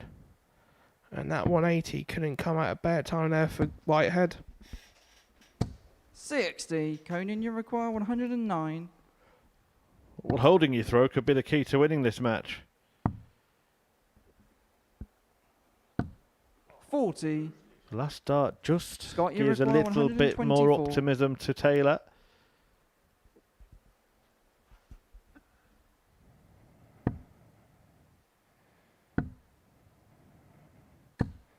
$58. Conan, you require 69. Very similar situation to the previous leg, this. Well, that's okay. 20 for tops. Oh, no, no, no, Co. 29. Missed Scott, a you big require number. 66. Denied himself a dart at the double. To be fair, that's what you can't do. Game shot in the fourth And that's leg. why. Scott Taylor. He does love starting a checkout on treble 14, doesn't he, Scott Taylor? Fifth leg, it's Scott to throw first. Tried it on Game the up. 70, tried it on the 66. I quite like that route on 66 because of what we just saw. 100. You're just following the clock hand around.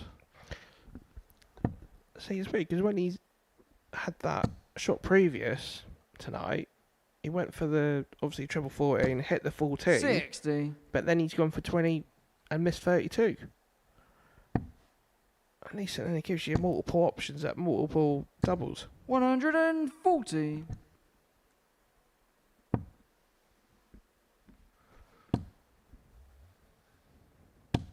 100. He does tend to avoid double 16, doesn't he? Which used to be the double of choice for 99% of dart players, didn't it? Because of the way it breaks down. 83. Scott, you thinking require about, I think- 121. The only person I can really think that 81. I think the only right-handed person that never really goes to 32, the only one I can think of is Gary Anderson. Doesn't usually leave it a lot of 58. times, does he? No. Scott, you require 40. Well, you could Robert Thornton here. Game shot in the 5th leg. Because he likes Scott that Taylor. double. The one that Taylor's just taken out. 6th leg is Conan to throw first. Game on. All I can say is you're playing the practice games like 1t1 with Robert Fulton. 95. All I can say is as soon as you leave him 32 once, you never ever leave it for him again. That's all I'm going to say. 42. We saw the pairs dynamic, didn't we? And whether a player would try and leave what their opponent wants or whether they just play their own game. That's always interesting. We've seen that in the international pairs. 81. The England team was actually Steve Beaton and Adrian Lewis. Didn't make it through Group B despite getting 8 points, which usually is enough. 96. But I tell you what, England would not be misrepresented by these two, would they? 85. Certainly players who would have had a claim for that shirt. We have seen 4 different players represent England 125. so far. Beaton, Lewis, Mervyn King and Steve West.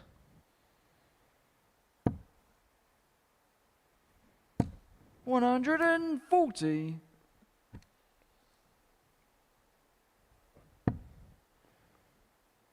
Obviously, to think as well, 140. Cody, that you Merv and require Steve 100. also obviously represented England back in the BGO.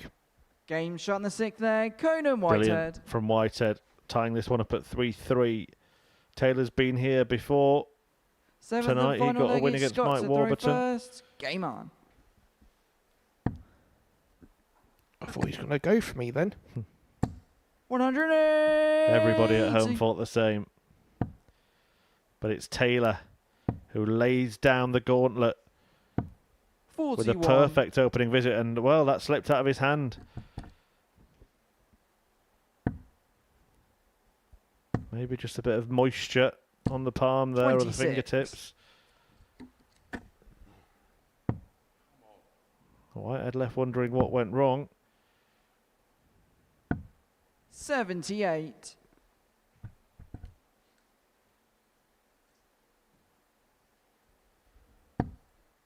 It's a weird comparison because both players are averaging 96. 50% for their checkout success rate.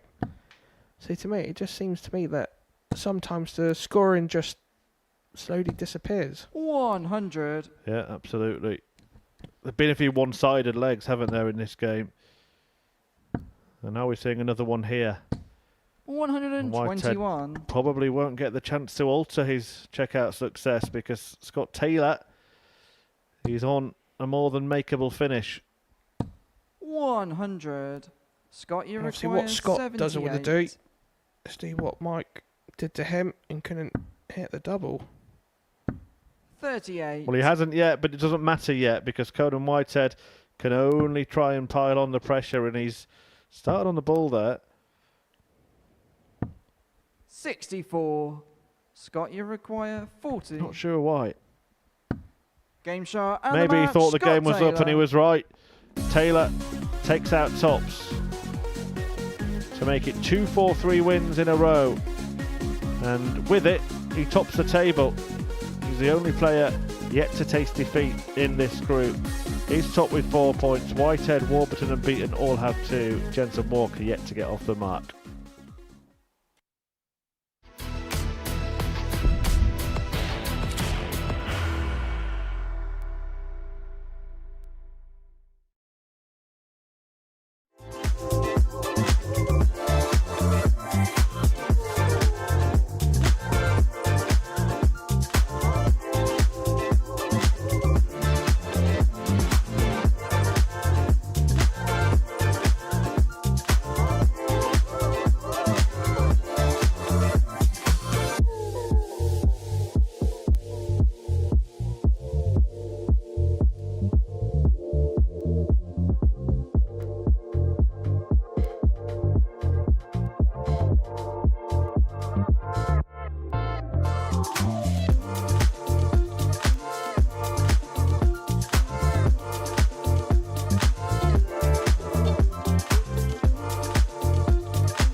Welcome back to Thursday night's Group B action here at the Modus Super Series. This is what's happened so far. Steve Beaton getting the better of Jensen Walker convincingly in the first game. Scott Taylor edging out Mike Warburton before Conan Whitehead returned that 4-1 defeat to Beaton.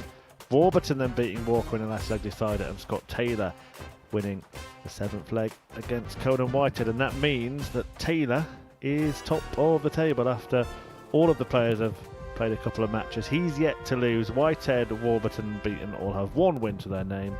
Jensen Walker yet to get off the mark. And game 6 is a meeting between Steve Beaton and Mike Warburton. The winner will join Scott Taylor at the top of the pile.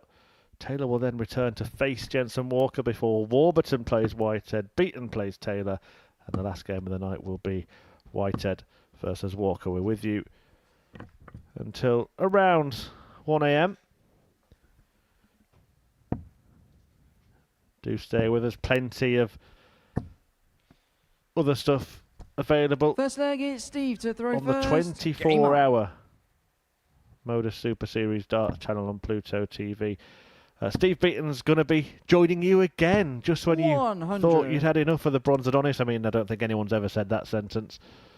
But he's going to be swapping darts with Richie Burnett in the Darts Swap Challenge after tonight's live action. 100. Richie Burnett's only had 2 sets of darts in 40 years, Keegan. Did you know that?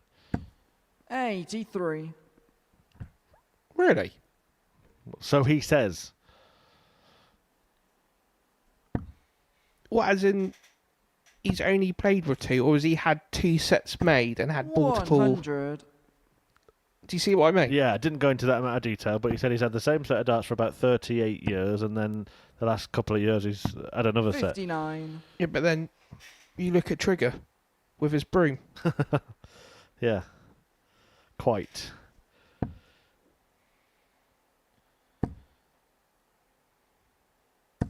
$100.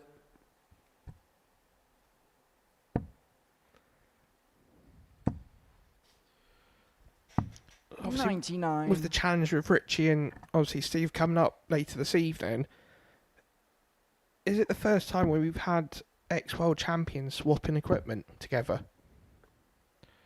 Good question. 100. Steve, you require 160. Trying to think who else has been involved in our dart swaps. Steve Beaton's equipment has been very, very 40. Mike, you require 101. similar throughout his career. Still plays with that pear-shaped flight that very few do these days. So it's double 12. 77. Steve, you require 20.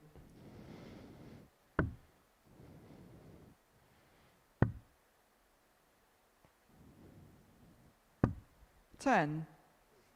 Mike, you require 24. Double 12 then for Warburton to get a break of throw after Beaton passed up the opportunity to hold. 3 Game darts shot on the missed first leg. Mike by Warburton. the former world champion, and Warburton steps in and says thank you very much. Second leg is Mike to throw first. Game on.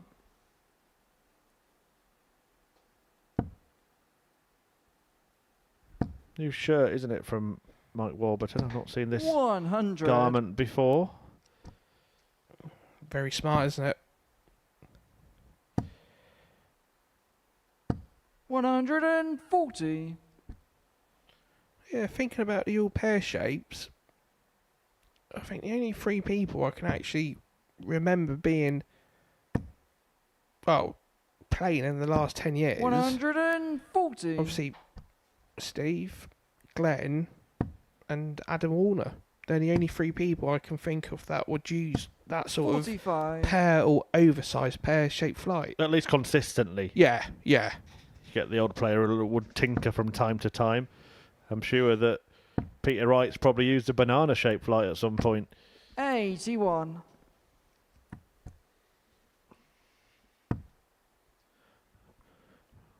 There you see the rare pair. 125.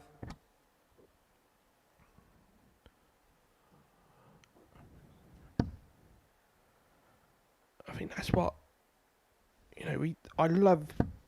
Obviously, when I've been very fortunate to work on a couple of the, break the phrase here at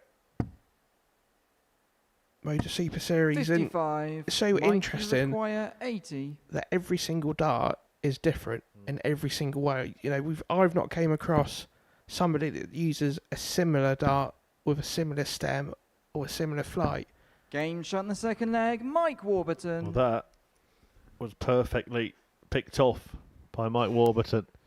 15 Third leg, darter it's Steve to throw back up the first. break and to Game double on. his advantage in this game.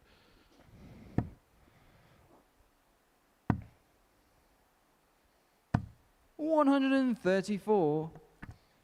I think as it stands at the moment, you would say actually Mike's the most consistent player in the group so far.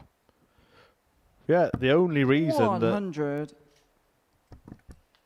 his average won't be as high as it could have been is because of all those missed starts at double against Scott Taylor in the match that he lost. 96. Sadly, all the missed darts had to come in obviously the sudden death leg.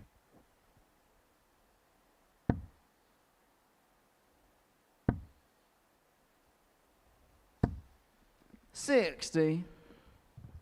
A win on the Pro Tour today for Wessel Nyman, but the big news is that as things stand, both Michael Van 81. Gerwen and Luke Littler are outside the qualifying places for the Players' Championship finals.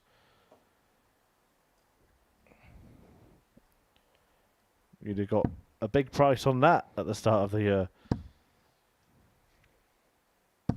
60. Yeah, it's been obviously documented. What's been obviously going on 44. with MVG in the personal life over the last couple of months, and I think I'm not too sure about obviously Lou, but maybe just a bit of burnout more than anything. Not played in enough maybe in terms of the 51. floor events. Steve, you require 146. We'll run through some names who currently won't be there in the next leg. It makes interesting reading. 40.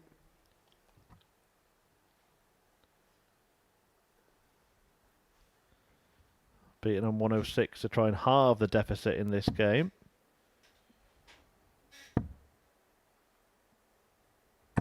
$60. Steve, you require 106. So good chance for Steve to keep throw. So you're looking at 54 for 32.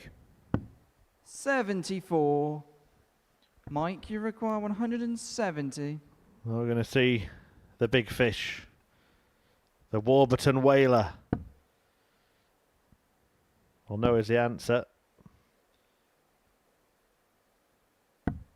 134. Steve, you require 32. That's a good marker. Game shot in the third leg, Steve Beaton. Yeah, so Players' Championship finals, the top 64 on the Players' Championship of Order of Merit. Fourth leg, it's Mike to throw All first. make it through. Game on. The cut-off is after the last Players' Championship event, so there's still a couple to come. But as things stand right now, if it was actually... It used to be 30 events, didn't it? Until this year. So if it did cut 100. off now, when it used to cut off, You definitely wouldn't be seeing Luke Littler there, nor Nathan Aspinall, nor Michael Van Gerwen as mentioned. 140. Also familiar faces that play there quite regularly, the likes of Mensa Suljovic, Kim Hybrex. They're not going to be there as things stand either. Van Gerwen as low as 92nd on that order of merit. 140. Just 500 quid better off than Marvin van Velzen. And Luke Humphreys is 56th. It just shows a huge change, doesn't it, in 40. the mentality of the players now in terms of picking and choosing their events. Yeah, definitely. Let's be honest.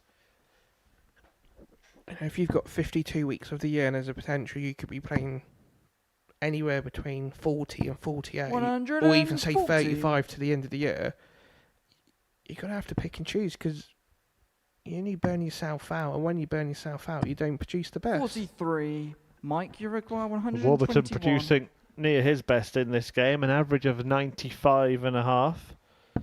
Looking at a 1-2-1 checkout. 57. It's a weird one because I think if I was in that elite top 4, top 8, I'd do the same. I would pick and choose. 140. Yeah, there's an interesting point. Mike, I'm you going to require try and make 64. it as succinctly as possible during the next leg. 16 for tops. 24. Opportunity Steve, you for require Steve Beaton. 138.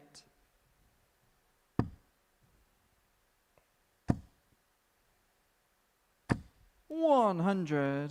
Mike, you require Can only 40. leave a double and hope that Warburton doesn't hit a double.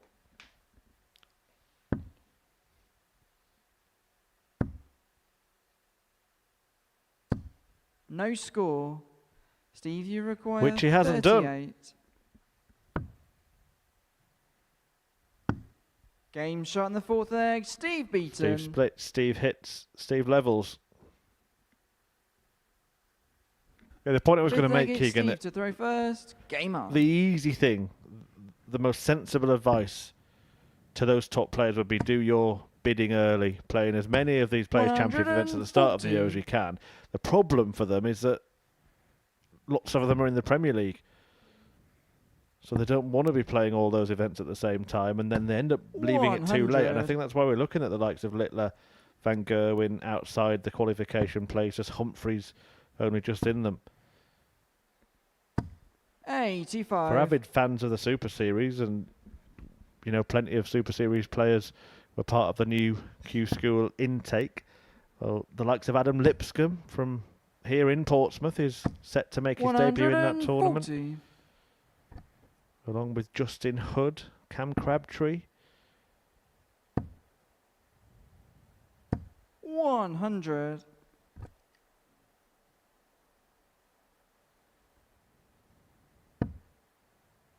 That's a good first start up there by Mike. 100.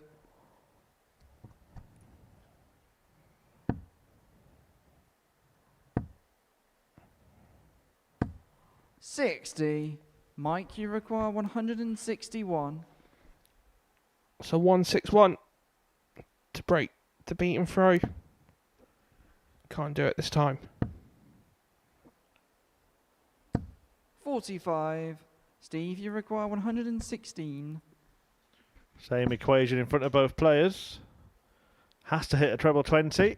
Has hit a treble 20 to leave double 18. Game shot in the fifth leg. Steve Beaton.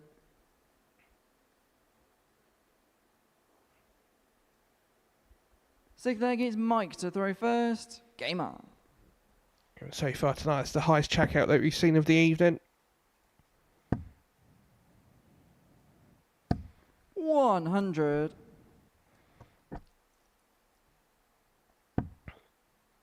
Obviously, I know you did enjoy the odd game of darts here and then.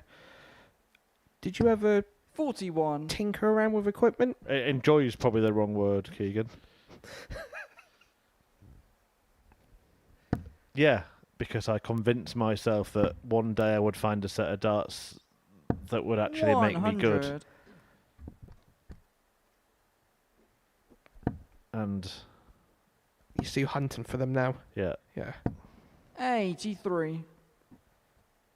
basically, my tungsten tinkering was a definition of insanity.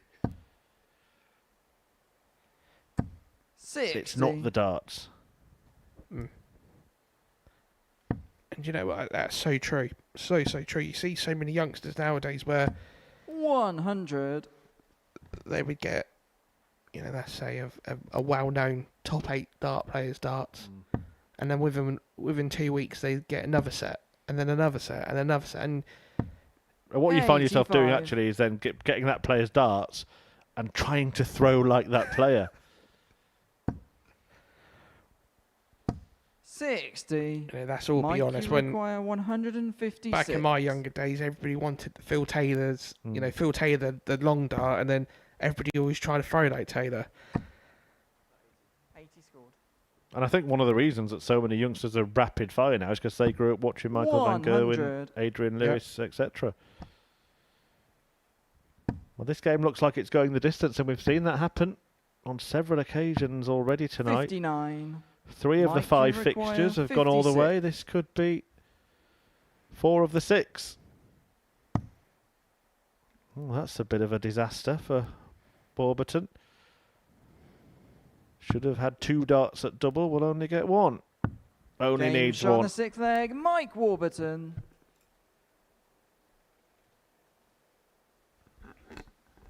Seventh and final leg, it's Steve to throw first. Game on. Yeah, it's amazing with.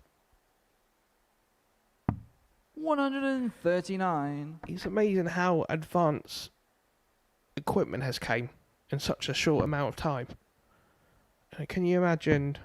I remember when the hole puncher came out. You know, so many 60. players that was going to go. Now you can't use a hole puncher. By the way, No. Keegan's referring to a hole punch for dart flight, not just your standard paper hole punch, which I'm 97. sure came out a long time ago. Yeah, not just from 2008 onwards. If Henry Deacon was here, he would probably tell us when the hole punch came out, wouldn't he? 60. And that would be the tungsten teaser. 105.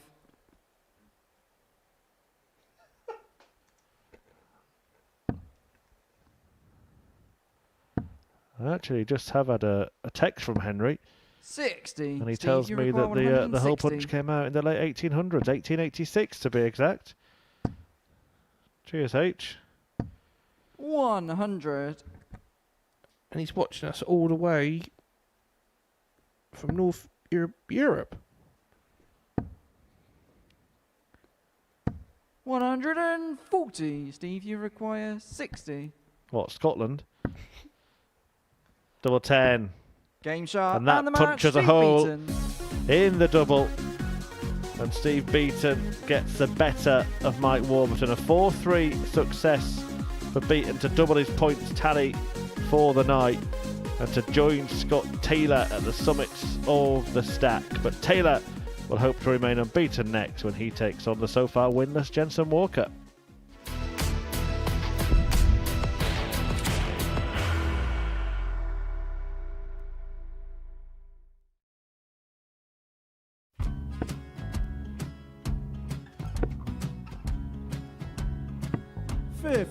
Charlie McGuire, 164.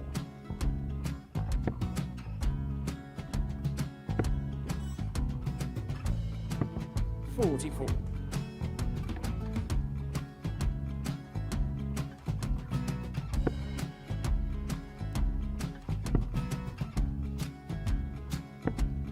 $32. Charlie require 120.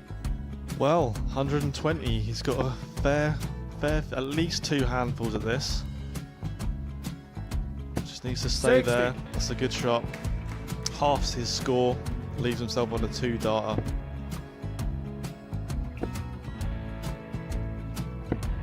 $26. Charlie Time on his require side 60.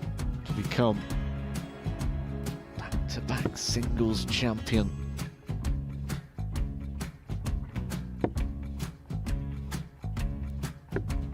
40. Definitely a couple of nerves in those last 2 darts, but he'll be coming back. It's a moment he's been in before this situation. Standing at the back of the stage, Charlie approaching the required Oki with a 20. chance to win the title.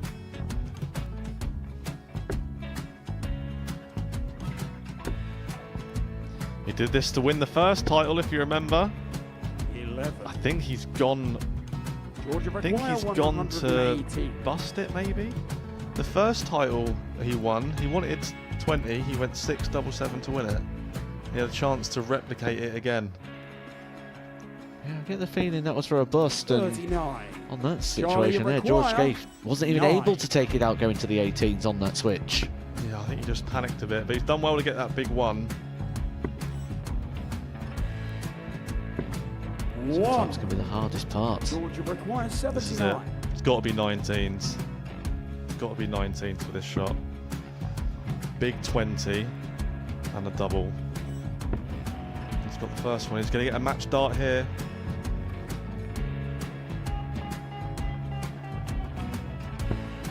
$59. Charlie Threw the entire require body into that 8. one. Just didn't want to let go of the dart.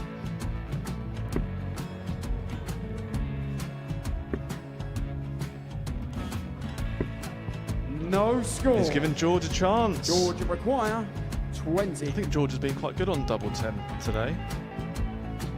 So many opportunities for Charlie Murphy. Got Couldn't get the job it. done. Got it, the match!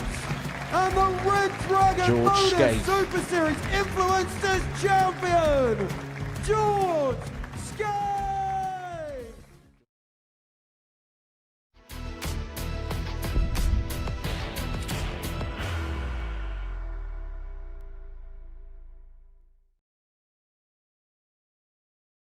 And I think I've settled into the stage now. I'm going into comps now and I feel like I'm going to win them instead of feeling like, oh, I might get through a few rounds. I want to do what no one's done in here. Let's see what we can do this week. Well, ironically, you might take out a huge check out here. On the free flag. Wow, what a shot! Shows they don't need it. The full flag, Team Kenya. The bullseye! To reel in Shot the on big sixth fish! flag, David Evans. Don't jinx it. Yes. Yes! Double 12! Yes! Shot Get in over there, Lee Cox! Cox.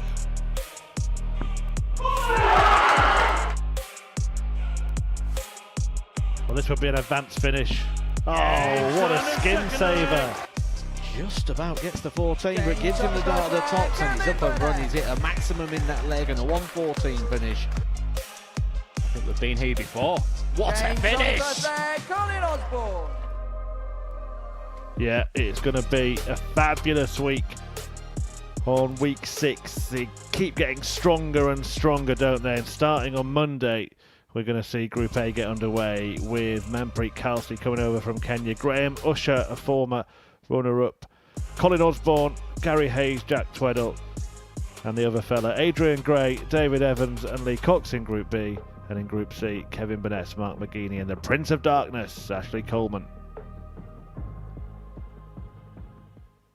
Keegan Brown's alongside me. He's already through to Champions Week and probably pretty relieved to be there when you keep seeing these weeks that are coming up, Keegan. Yeah, I timed my draw quite well, didn't I? That's all I'm going to say. They're on merit, my friend. They're on merit.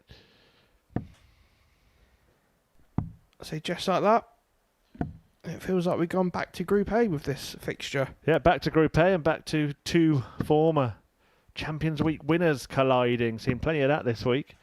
First Got leg Taylor is Jensen has to already throw played first. Conan Whitehead. He won that Game on. Battle of Champions 4-3. Jensen Walker, though, yet to get a win. Scott Taylor, yet to taste defeat. 58. In their meetings in Group A earlier in the week, Taylor and 78.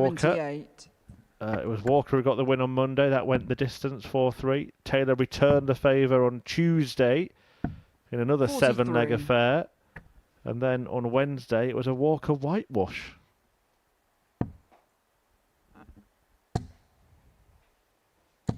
95.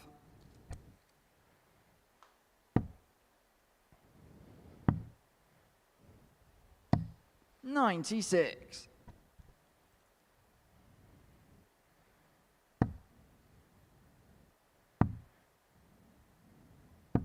44.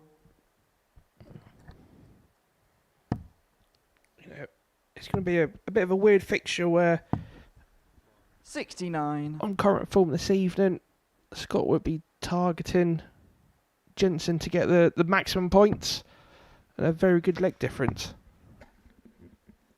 Yeah, you feel like Walker 93. really needs to win this game, though. If he starts to get cut adrift in this group, it could be a very 180. long Friday for him. And that's the way to go about putting it right.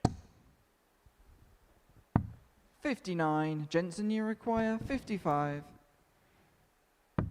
So it's double top. Game Does shot so. in the first leg. Jensen Walker. Yeah, sneaked in the top corner for Walker, who sneaks in front.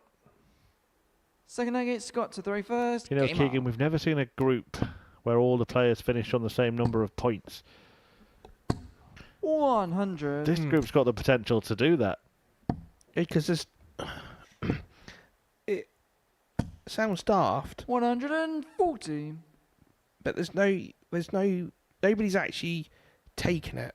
You know, nobody's running off with the group. You know, For that to happen, obviously, you just 57. need the reverse set of results Yeah. the following night, and that's more than plausible with these 5. We did once get within one match of that 140. happening. Final game of the group. If that had gone the other way, we'd have had a Group B where every single player finished 43. on 8 points. so in that scenario, if everybody's won the same 28. amount of legs, everyone's got the same leg difference and the points, would it be a 5-way shootout? Well, the official tiebreakers for overall groups are as 60. follows. So points first, you're saying they were the same. Leg difference, you're saying they were the same. Overall legs won, they were the same. Head-to-heads would be the same if the results had been reversed. 84. It would then go down to legs won in head-to-head matches, which could be the same. The 6th tiebreak is the overall average for the player in the group. So during the group stages, it's the average that separates the players. 100. It's only on a Jensen, Saturday you night require when it's 109. a 9-dart shootout. So hypothetically, what happens after the average? Then I think we would have to have a 43. shootout. There'd be Scott, no you other way require of splitting them, would there? 141. So obviously getting back to the darts here, Scott, 141, looking down at the bottom. Unlucky not to pick off the treble 19 there. 129. Jensen, you So require 66 for Walker to double his advantage in this tie. Well, he's gone the Taylor way, starting on treble 14. 50. But is it the wrong double? Scott, you require 12. So 2 6s for Scott. Game shot in the second leg. Scott Taylor. Seems to have a bit more of a spring in his step tonight, Scott Taylor. Third leg, it's Jensen to throw first. Game on. See, one thing I did notice, there was a change of footwear from the Monday to the Tuesday. 125. And it looks like Scott's gone back to the Monday shoes. It's amazing what you dart players notice. 58.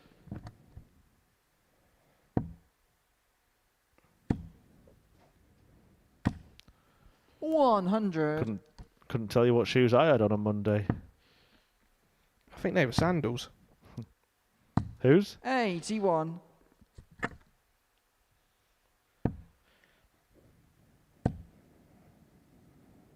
$60.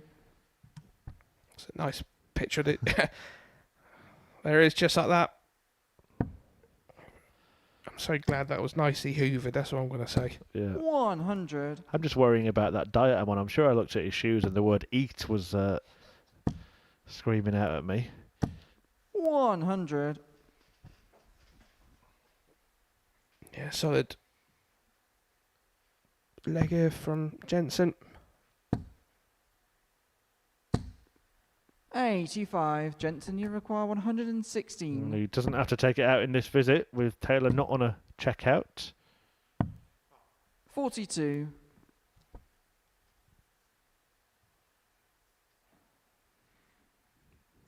This is new, this from Scott Taylor. He's standing at the back of the hockey until Jensen Walker's got behind him. 41. Jensen, you require 74. It could be because he doesn't want to get into Jensen's sort of rhythm. Game shot in the third leg. Jensen Yeah, doesn't want to go too fast. Fair point. Because I'll be honest, Fourth leg is I Scott really to throw used to first. struggle playing Ricky Evans. Game on. Because Ricky was so quick, by the time you've walked past him, he's thrown all 3 darts. Try and keep an eye on that again. 60. Doesn't want Walker in his eye line or doesn't want to play at his pace, one or the other. But it's been obvious that Scott Taylor's been 121. delaying his approach to the hockey.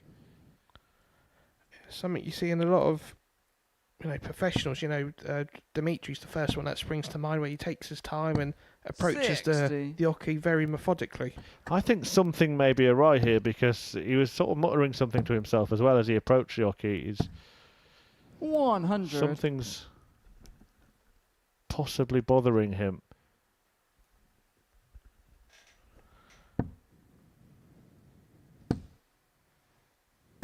$140. No delay from Walker. He's there before Scott's even turned around. 55. But even Scott's approach walking back from the board, it's not quick, but it's not normal. It's quite a slower pace. 48. And I think the frustration might just be at himself, Scott Taylor, because he's not found the level that he did in his previous 2 matches yet in this game. However, he's still in a good position to try and square up the match. 135. Certainly Jensen, now. you require 167. 139. Scott, you require 58. So 18 and tops. And Game Taylor shot on takes the out fourth tops. leg, Scott Taylor. To tie up the fixture at 2-2. Fifth leg, it's Jensen to throw first. Game on.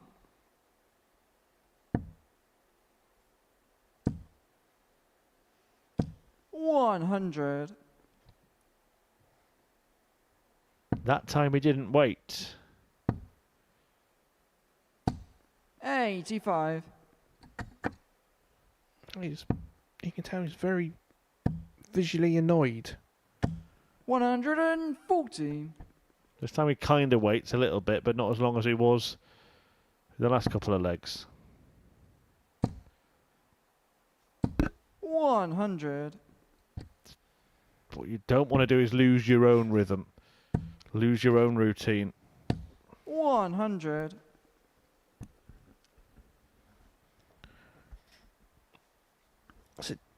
Jensen's got a fantastic opportunity here to go 3-2 up. 100. Jensen, you require 161. Going back up there for treble 20, and he does. 137. Yeah, lovely tee up from Walker. All Taylor can do is try and hit and hope. 81. Jensen, you require 24. Well, this time he delays his approach before taking aim at the double. Game shot in the fifth Something leg. we saw Jensen worked Walker. very well for him at that Champions night that he won. And he leads this one 3-2. Sixth leg, it's Scott to throw first. Game on.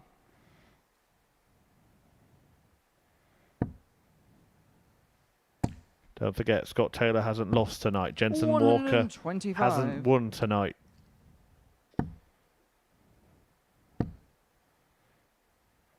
$97.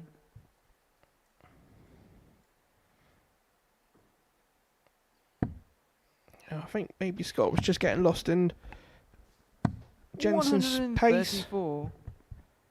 Because obviously he does throw the darts very quick, more quicker than an average throw, and he walks 100. back from the board very quickly. There's no sort of stopping, collect. He just literally grabs it and walks back. It does look like another 125. last leg decider.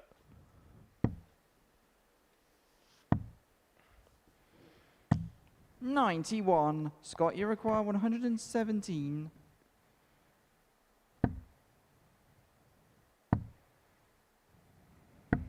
$57. What sort of pressure can Walker put him under? 97. Scott, you require 60. So 20. And the double. In the double. Game shot in the 6th leg. Scott Taylor. Still in the match. We go the distance once more.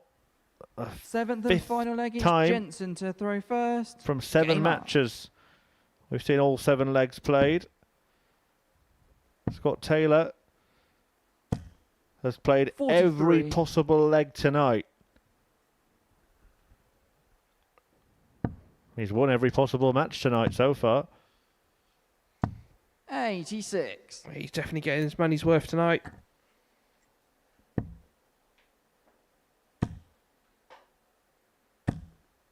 $60. Really taking his time this time. I don't understand this because at the end of the day, he's going to slow himself down.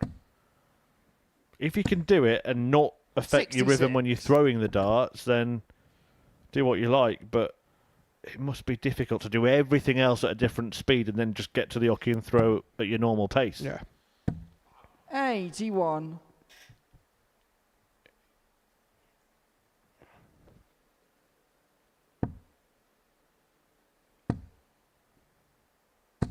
$100. It'd be interesting to see the handshake at the end. 60. Well, there was a sportsman-like fist bump before the leg. Don't know. I just think he's trying to find something 45. himself here. Walker himself can be staccato, particularly when it gets to the end of legs. He'll take his time over a double. Oh, what a time. What a time for 3 trebles.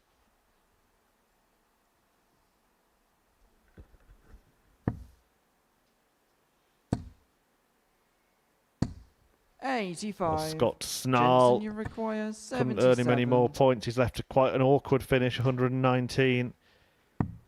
Will he get a go at it? It's tops for Walker to Game win shot for the and first match, time Jensen Walker. tonight.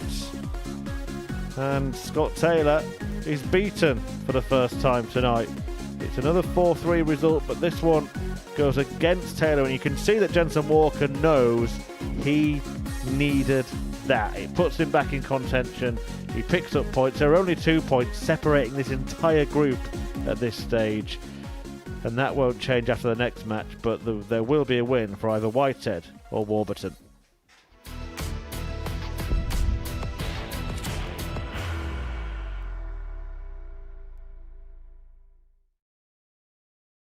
Are you ready to lift that trophy, Darius? Yeah. Let's do it then. Ladies and gentlemen, your Modus Super Series 9 champion is Lucky D, Darius Labanowski!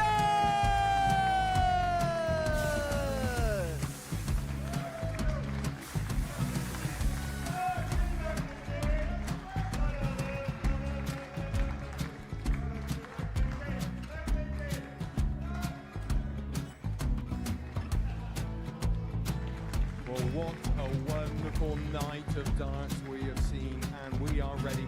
Our champion is ready, and it's trophy time. So receive the trophy. £25,000.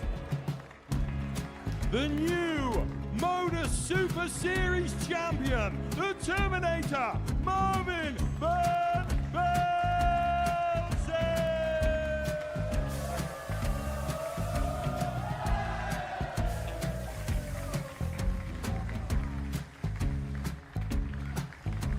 And one more time, the 8th Modus Super Series champion, the Terminator, Marvin Van Velzen.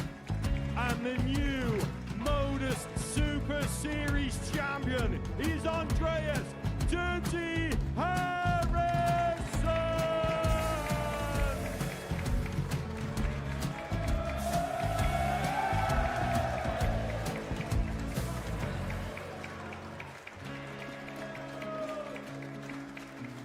one more time, the 7th Modus Super Series champion. Give it up for Andreas Dirty Harrison! The moment we've all been waiting for. Would you please show your appreciation for your Series 6 Modus Super Series champion, Scott Taylor!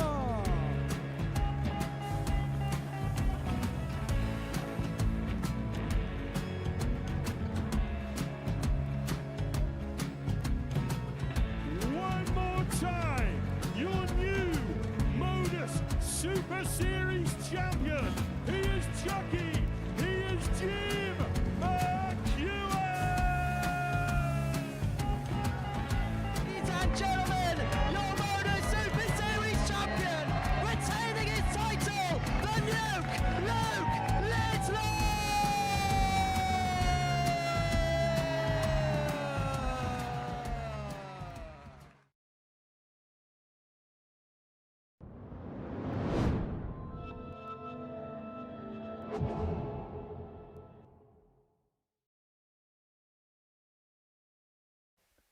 And welcome back to the Modus Super Series live on Pluto TV. Just before the break, we saw Jensen Walker inflicting a defeat for the first time this evening on Scott Taylor to make the group a little bit more tasty than it is. But now back to the live action. We're now obviously we've got our minds on Mike Warburton and Conan Whitehead, and it should be a good game to watch. Yeah, the last 4 matches have all gone the distance, all 4-3. I think Warburton reeled in the big fish then, didn't he? In his practice starts. That was the suggestion from the celebration that he mocked up. But we're going to see another game go the distance. Yeah, I was just about to say, that's quite a nice thing. I don't know if you've just caught it, but what Mike did, he's just First leg is Mike. obviously said to George, our caller, all the best. Game on. You don't usually see that nowadays. Respect the referee.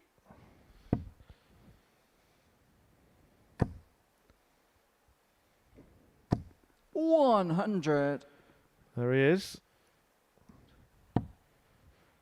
Don't know if anyone follows his social media, but he produced some brilliant AI content this week, didn't he? 28. Yes, he has that. I think it was him transitioning into the main character at the Last Supper. I did. Yeah, I did think before. I've seen that face from somewhere. 60. Well, we are in a church here at the Live Lounge. 70. In all its glory.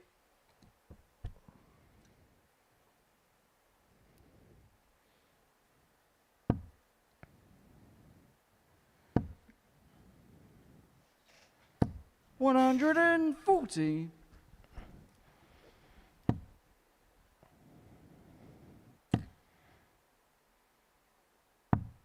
$137.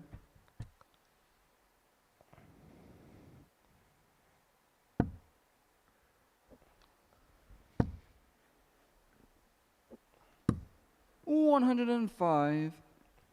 That's clever thinking that by Mike. 180. Sharp shooting by Conan. Mike, you require 96. Great start to this encounter, both on 2 darters after 12. Yeah, so it's double 18. It's a good markup. 78. Conan, you require 86. Treble 18 for Whitehead. And still. And ball. In the Game ball. shot in the first Beautiful. leg. Conan Whitehead. From Whitehead, who loves that target. Second leg is Conan to throw first. Game on. He says himself he'd back himself on the bullseye over any double. And that is some serious confidence. 180. And look at this. So in theory, he's had 9 perfect darts. Maybe. Because he was going for the treble 18, wasn't he? At single 18 with 2 of them. No, I think he was playing it safe. But yeah, 180, 86 out on the ball, then 180 again. 95.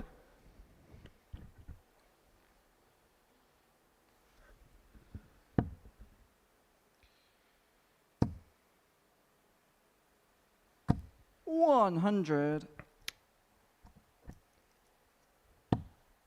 We've definitely had our money's worth tonight, haven't we, Chris? Well, once he starts hitting 180s, he can't stop. 180. Like a well-known brand of crisps that come in a tube. Once he pops, 78. Conan, he you cannot require stop. 46. After 9 darts on 46. Now he wants 36. Game shot in the This second leg. is Conan Whitehead. Conan Whitehead at his very best. Third leg, it's Mike to throw first. That's a nice gesture there for Game Mike. on. Fist pumping Conan to appreciation the absolutely fantastic darts Conan's produced. Yeah, 11 darter there from Whitehead. Warburton knows he needs to do this kind of thing, and what a game this is turning out to be. With only 3 legs in, and we've already had 4 maximums. 76.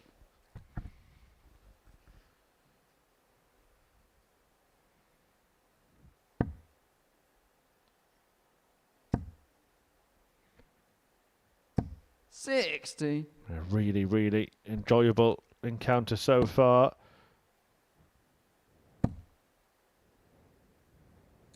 $60. Disappointed not to find a treble in that visit there, Conan Whitehead. You'd think with the size of his darts that anything above and he's almost certain to go in. Yeah, 100% that. 100. Good time there by Warby.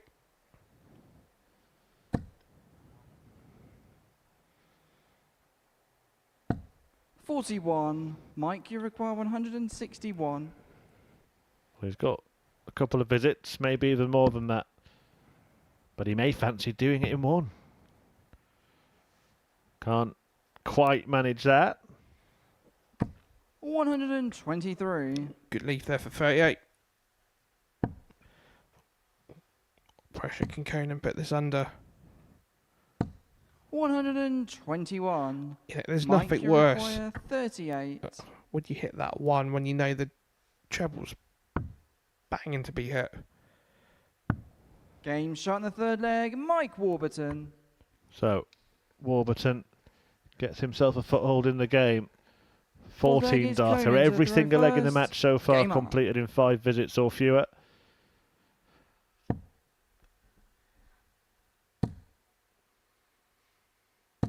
$140. When you think about it, the last 2 scoring visits from Conan could have easily been another 2 180s. 100. Yeah, just missing the last start on each occasion. 41. Both players still averaging around the ton mark.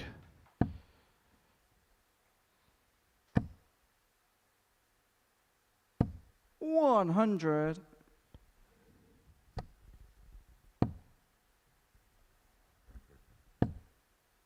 Extremely high quality affair. 100. The last 4 games have gone 4-3. I wouldn't mind if this one did as well.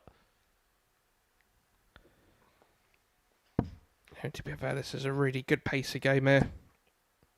Still to come, Scott Taylor and Steve Beaton. 100. And then Whitehead will play Walker in the final match of the night. 100. So, Mike, he's got a chance to put some pressure on the Whitehead throw. Well, he can put all the pressure he likes, but if Whitehead takes out 120, then it won't matter a jot. And the way he's playing, 120. you almost expect him to take it out. So shots on. Going up the ladder. Is he going to get the paint? 100. Mike, you require 101. Yeah, had to shuffle around the hockey.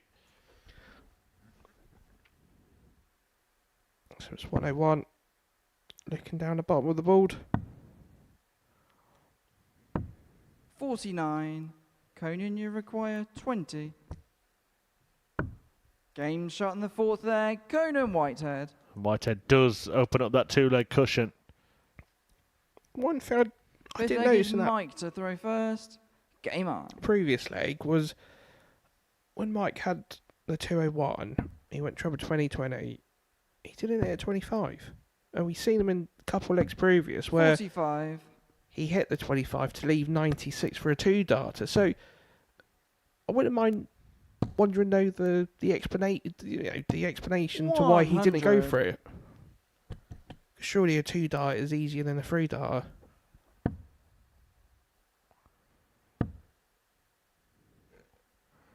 The winner of this match, by the way, 60. will move on to 4 points, same as Scott Taylor and Steve Beaton, who play next. Whoever wins that match will be top of the table come the end of the evening, or at least joint top of the table. If Whitehead wins this one, he could get to 6 as well. But it means with 2 games to play tonight, there'll only be 2 points separating the entire 5-player field. 60. I'm just going to make it for an absolutely fantastic Friday evening. Now then, should look at the bull, really. 134. If he had have done so, he would be on a finish. Would you go for the treble 20 for the smaller option, or do you 100. go for the biggest target on the board? So it's a tough one. I'll let you tell Conan that after. I tell him if he wins. 100. But he's getting closer and closer to winning, and it's been a delightful darting display, this, from our first ever Modus Super Series champion. 3 out of 4 in the doubles, including a brilliant bullseye to convert 86 in an average 60. of Conan, more you than require 101 at this 72. stage. 3 maximums as well. Whitehead has been wonderful. And Whitehead shot and the wins. match, Conan What a Whitehead. performance from the Series 1 champ. Despite a good display from Mike Warburton, Conan Whitehead has taken him apart. A 4-1 success that sees him move on to 4 points, joint at the top of the table with Scott Taylor and Steve Beaton. An average in 3 figures, 80% checkout success, 3 180s. What a display from Conan Whitehead.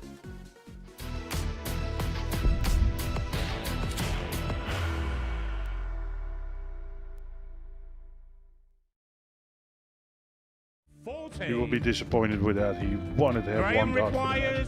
requires 20.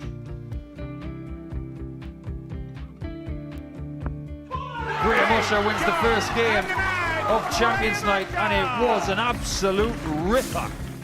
He hit one of them on tops. He missed one on double 12. Which one is it? It's the hit. Outside opportunity for Andy Hamilton. Van der Velde should be getting a match start again here. He's already had one.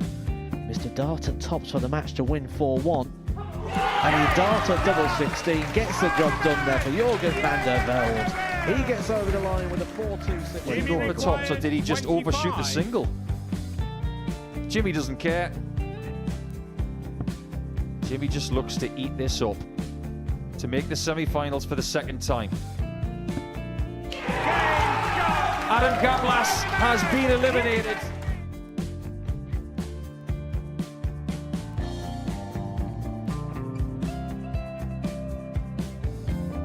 Keep us guessing. This time he's trying to leave double 18. He knows best, and he takes the lead. He is 2 darts away Jeff requires 86. from a Super Series final. He's 1 dart away. He doesn't need any more darts. Jeff Smith makes the Series 11 final.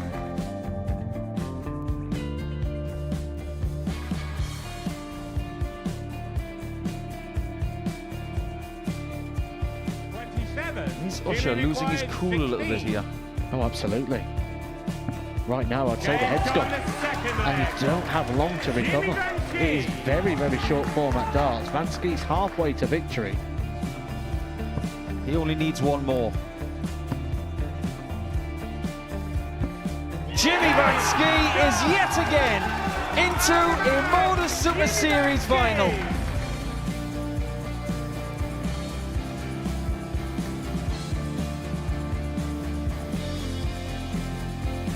Flashback vibes. Can Jimmy Van Ski do the same? Just needs the one treble here on the 19s. Finds it. For the ball. 101! Oh, unlucky. A lot of pressure on it. He's going to split it. 2 darts for double 4 for the match. Game! Go! And the Modus Super Series 11 champion, Jim Smith!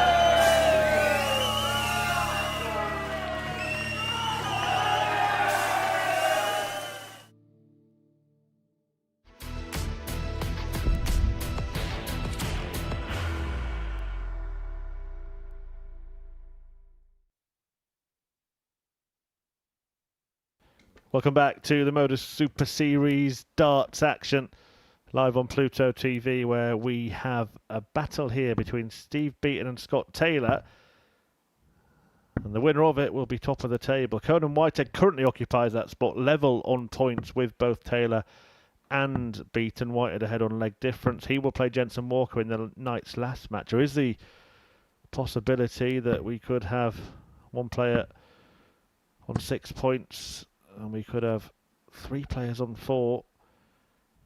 Mike Warburton, with only 1 win to his name tonight, has ended his evening on 2. That was after a brilliant performance from Conan Whitehead before the break, an average of 100 to see off Warburton 4-1. But it is Taylor versus Beaton here, and the winner will be very happy with their evening's return. 125. Yeah, they will be that. Definitely, considering they've not been the 68. how we say consistent south over tonight's proceedings.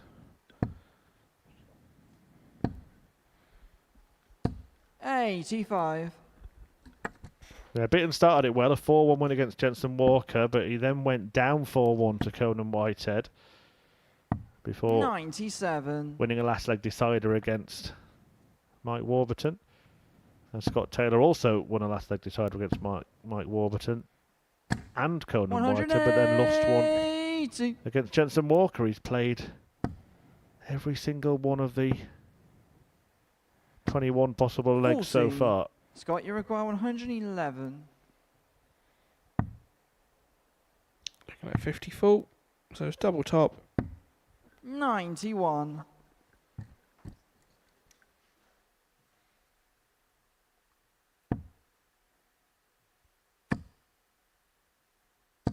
Well, that is pressure with a capital P 20. applied by Steve Beaton. Game shot in the first leg. Taylor Scott Taylor brushes it off to claim the opening leg. Second leg, it's Steve to throw first. Game on.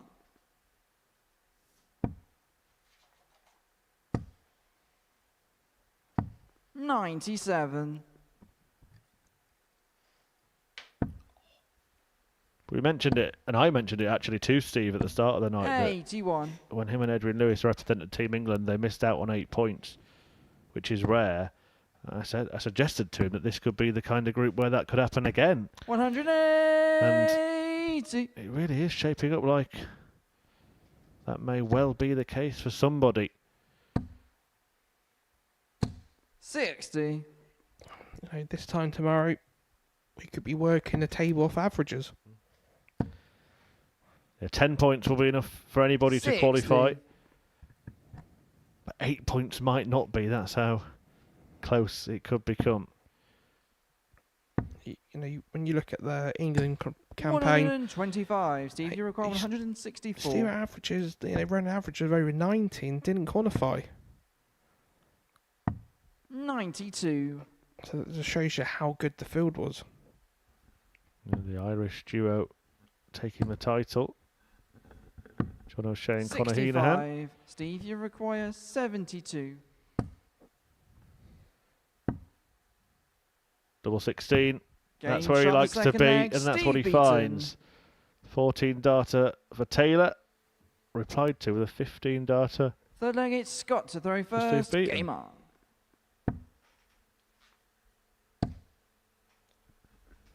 $60.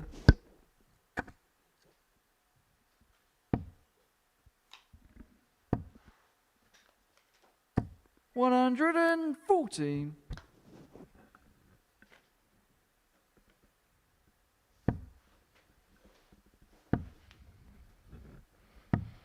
$57. See, this is the type of throw where you think Steve would pounce over an average 2 throws there from Scott, and he has done. A little similar to what we saw in the last game there. Taylor just taking his time, trying to regroup. 82. Beaton bidding to break. 140. He's doing it in style where down in 81 and 9 darts. Yeah, making it look effortlessly easy. 57. Steve, you require 81. Well, that's okay. 20 for tops. 41.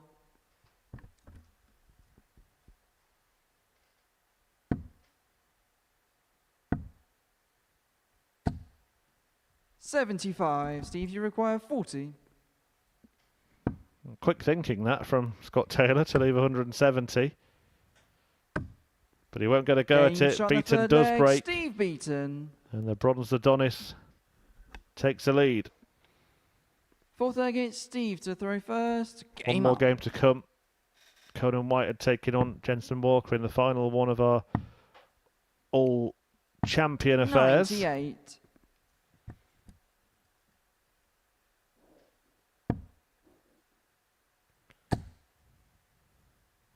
99.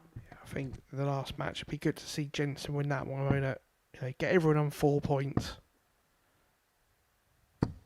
90.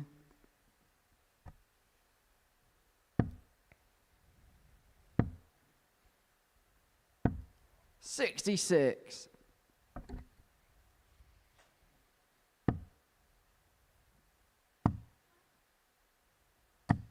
96.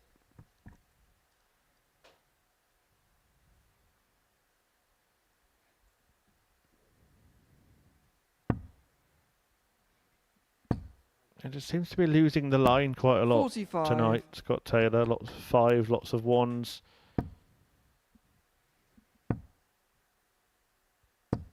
80. It's catching.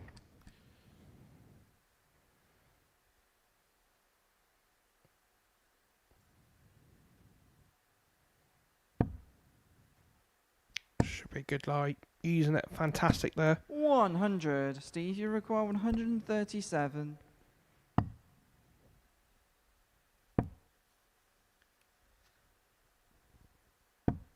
61. So on course for a 3-1 lead here. Steve Beaton, Scott Taylor will try to apply the darting duress. 85. Steve, you require 76. That's a frustrating miss for Beaton. Needs a treble now.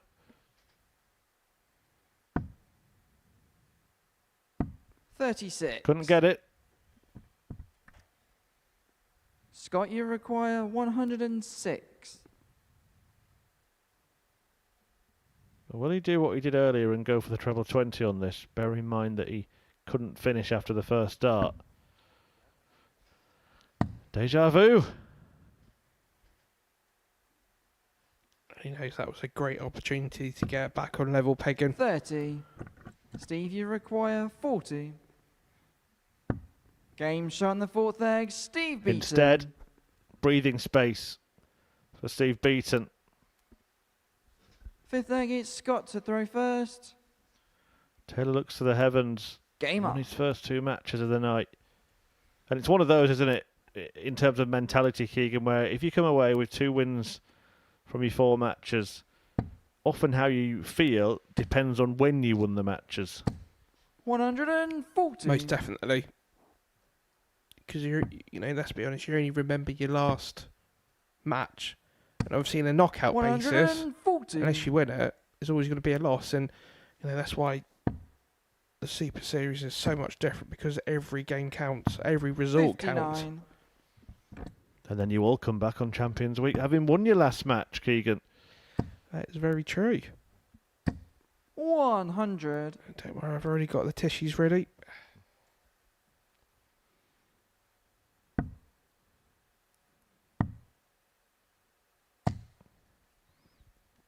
Yeah, unfortunately, I wasn't here 96. that night.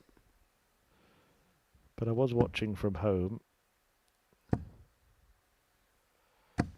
And I just 140. thought someone needed to remind you that you'd actually won, Keegan.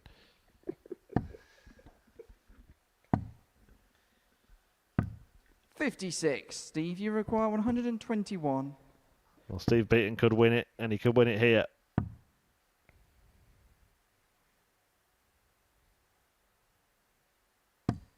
$57. Scott, you require 150.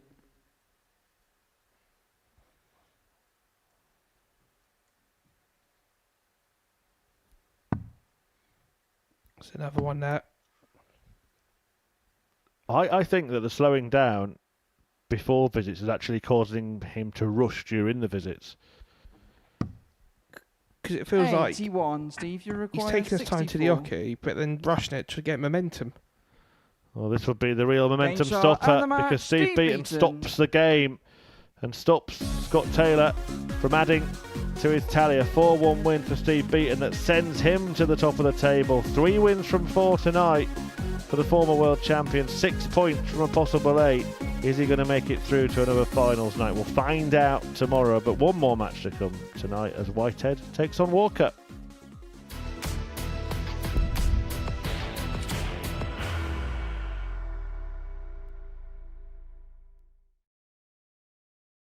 Are you ready to lift that trophy, Darius? Yes. Let's do it then. Ladies and gentlemen, your Modus Super Series 9 champion is Lucky D, Darius Labanowski!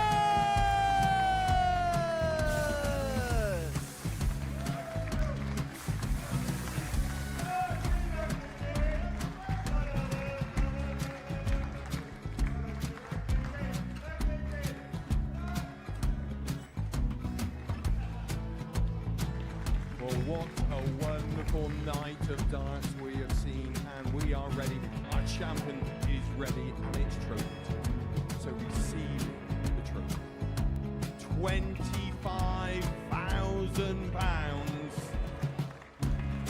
The new Modus Super Series champion, the Terminator, Marvin Van Velzen!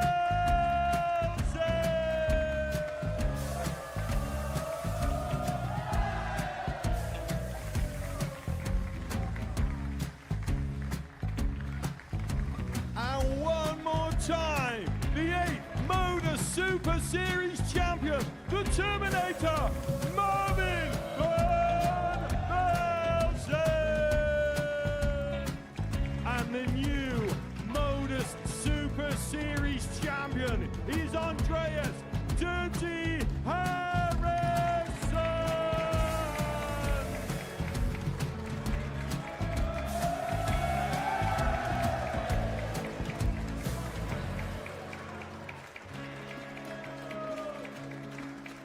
And one more time, the 7th Modus Super Series champion. Give it up for Andreas Dirty Harrison! The moment we've all been waiting for. Would you please show your appreciation for your Series 6 Modus Super Series champion, Scott Taylor!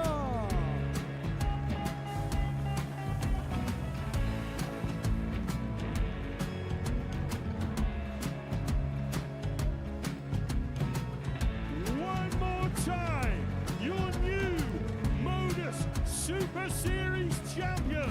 He is Chucky. He is Jim McEwen. Ladies and gentlemen,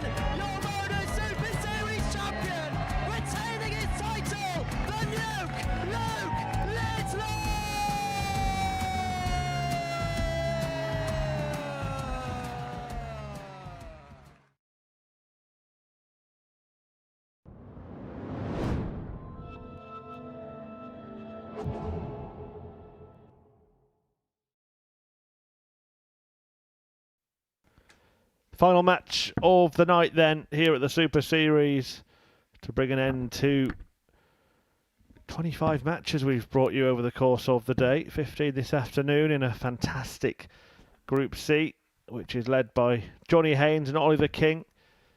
Both on 8 points, 2 ahead of Carl Wilson, who himself is 2 clear of Rennie Idams. That group will resume at 1 p.m. UK time. This one will resume at 10 p.m. UK time on Friday night. And this will be the first match. It's the last match of tonight. Conan Whitehead, the first Super Series champion, taking on Jensen Walker, the first Super Series champion of 2025.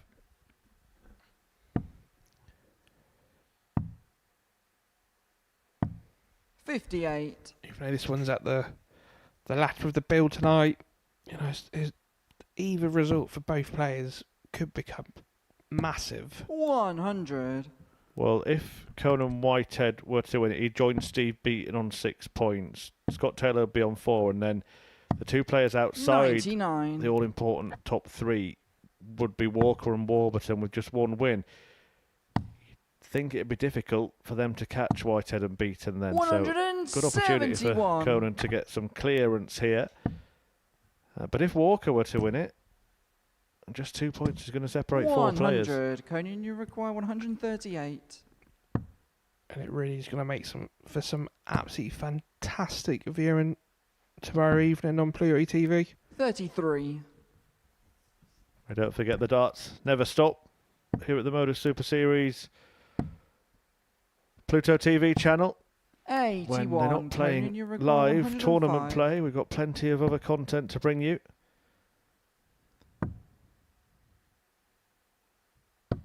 Game shot in the first leg. Conan Whitehead will be more than content with that. Second leg is Jensen to throw first. Game on. If he wins this match, he will be top of the table. He's already got a better 100. leg difference than Steve Beaton. And for me, Keegan, Conan has been the player of the night. Yeah, definitely. 60. Definitely. You know, to think, you know, that 105 finish there, that's his 3rd 10 plus checkouts in the 4 matches so far. 57. They've been really impressive this evening, Conan Whitehead. Very much his manner, this place. 60. Was the outsider, according to the odds compilers, and he certainly won't be now. Like I said, I would have backed him in that mods. 97. If I obviously backed up, already lost, but you know, that's a different story. 41. There's been some big price winners in darts over the years. Robert Thornton was 151 shot to 150 to 1 rather to win the UK Open in 2012. And if the draw had been predetermined, I think it would have been even bigger than that with the players that he beat on the way. Jensen, oh yeah, 100%. 100%.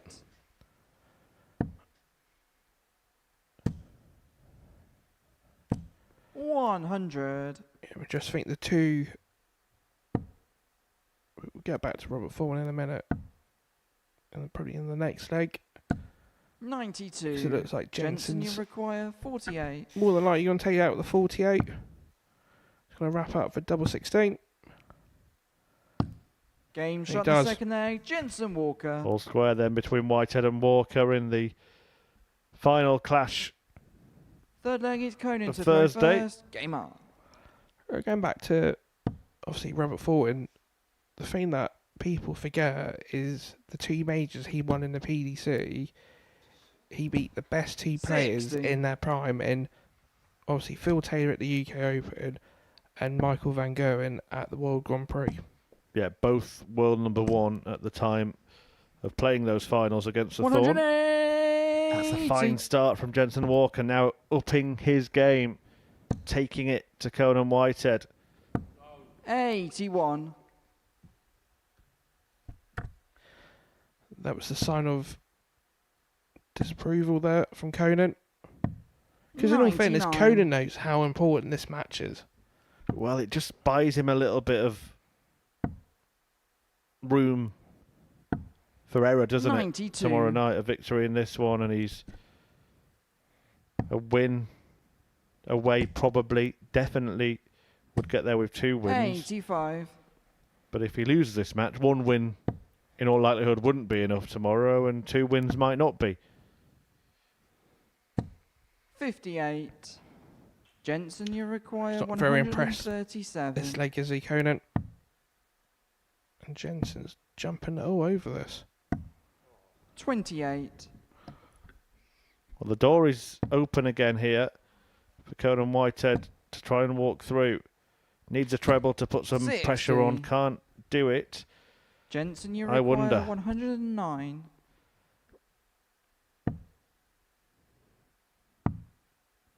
Will he? Dare he? At this stage? 93. Conan, you require Surely there's a time and a 150. place. Oh, he's gone for it as well. Now, I'm not sure he would have stayed on the ball had the first 32. one gone in, but Jensen, you require 16. we'll never know. I think that was more a sign of frustration more than anything. That's a good marker. Game shot in the third leg. Jensen Walker. Well, you look at the performance that Whitehead produced in his previous game, and that's why he will be frustrated, because Fourth the leg is average Jensen to throw first. in getting the better of Mike Warburton Game over on. 100s, and here he's only averaging 77. Usually when we see a bit of a dip in the averages, 99. usually that player that hit the 100 and they come back and it's just dipped off, they've usually had a good break of 2 or 3 games. But in this case, Conan's only had to wait 1 game. Right. I'm now going to draw 58. your attention to something, Keegan, and see if you can draw on any experience that you might have had to try and fill in the gaps. But as Jensen Walker was walking 98. back there, Conan Whitehead stopped after throwing his first start. And it was Jensen Walker that Scott Taylor was playing when he was stopping and waiting for him to walk past. 95. What could it be? Is he sort of just getting in the eye line? Could he be quite heavy-footed? Anything like that? Unless, all I can think of, unless Jensen is going in the inclusion zone. So he was walking quite a fair distance out of it. But then saying that, It might be a total coincidence and just Yeah. 2 players that are frustrated with themselves, and it happens to be against Jensen Walker. 94. but then when you think about it logically, you know, before, if you look at Jensen, they 60. would have probably targeted Jensen, right, let's get points on him. And unfortunately, it's just not going that way for, well, it didn't go that way for Scott, it's looking that way for Conan. 85. Yeah, Jensen, you require interesting. 146. Whitehead should have been moving away there to leave a finish. May not have mattered a jot. Double 16. 114.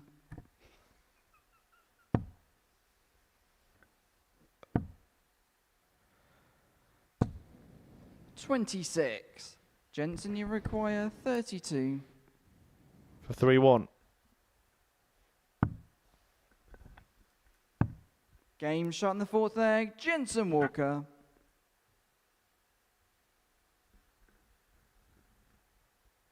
Fifth leg is Conan to throw first. Game on. Frustration evident in the expression of Conan Whitehead. 121.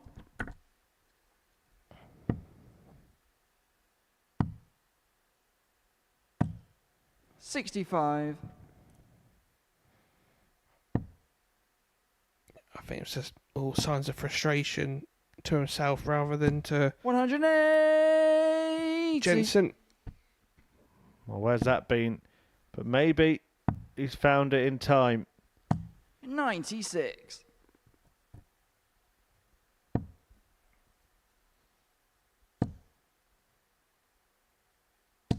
$100.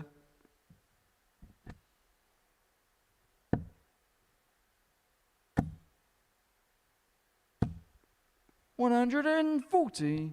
Conan, you require 100. So to keep the game alive, sort of half-hearted attempt at tops. Really, he's just teeing up 60. for the next visit. How much pressure can Jensen put on Conan? 100. Conan, you require 40. Bent the wire. Game shot in the 5th leg. Conan Whitehead. So game on, but Walker has the darts to try and make it game over here. 6th leg is Jensen to throw first. Game on.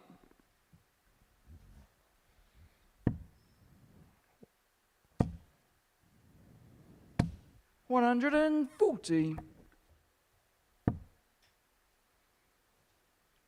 I'm going to try and manoeuvre past that javelin of a dart. But he's not really one for switching much, is he, Conan Whitehead? No, he's not that. 90. If he does switch, it's off into the 18s. 140.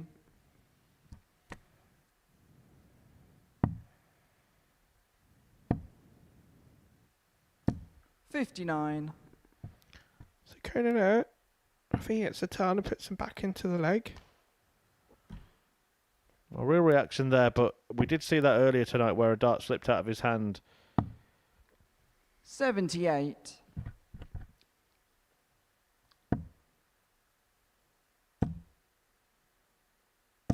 $100.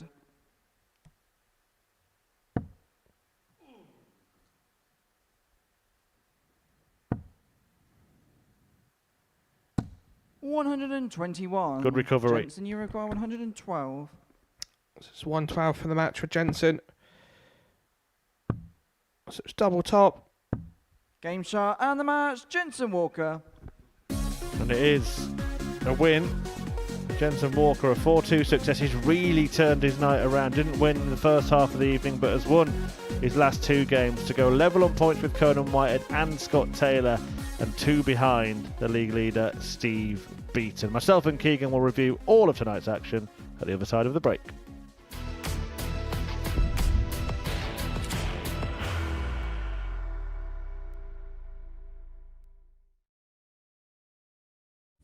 You will be disappointed with that. He wanted to have Graham one dart. requires 20.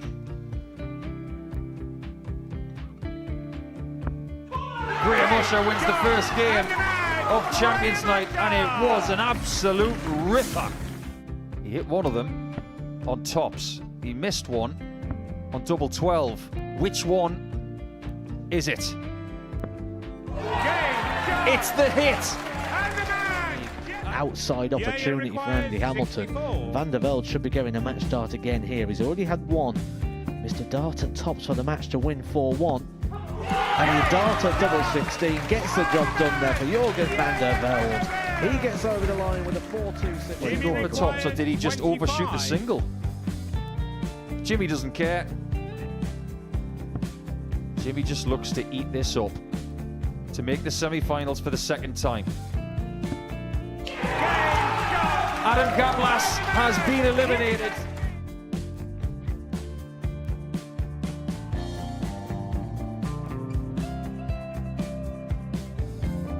Keep us guessing. This time he's trying to leave double 18. He knows best, and he takes the lead. He is 2 darts away Jeff requires 86. from a Super Series final. He's 1 dart away. He doesn't need any more darts. Jeff Smith makes the Series 11 final.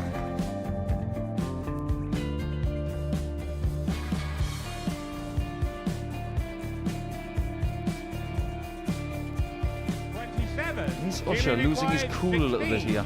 Oh, absolutely. Right now, I'd say the head's gone. And you don't have long to recover. It is very, very short format darts. Vansky's halfway to victory. He only needs 1 more. Jimmy Vansky is yet again into a Modus Super Series final.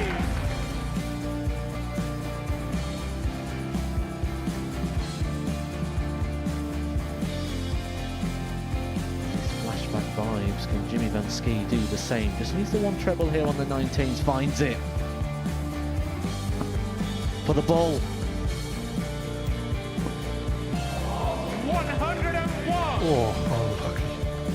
A lot of pressure on as he kind of split it. 2 darts for double four for the match.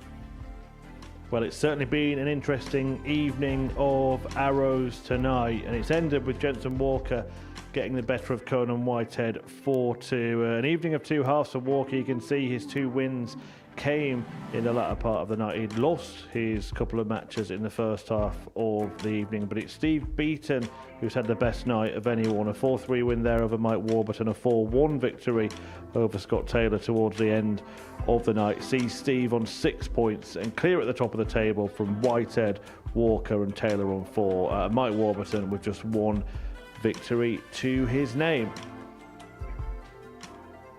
So Steve Beaton top of the table, and myself and Keegan Brown here in the studio ready to react to all the evening's action. And we will start with the table topper.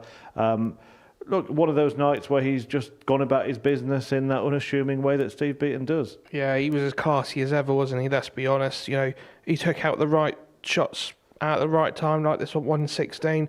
It was like textbook Beaton, wasn't it, from years gone by? But yeah, to be fair, he probably wasn't the most consistent, but he just always did enough at the right time.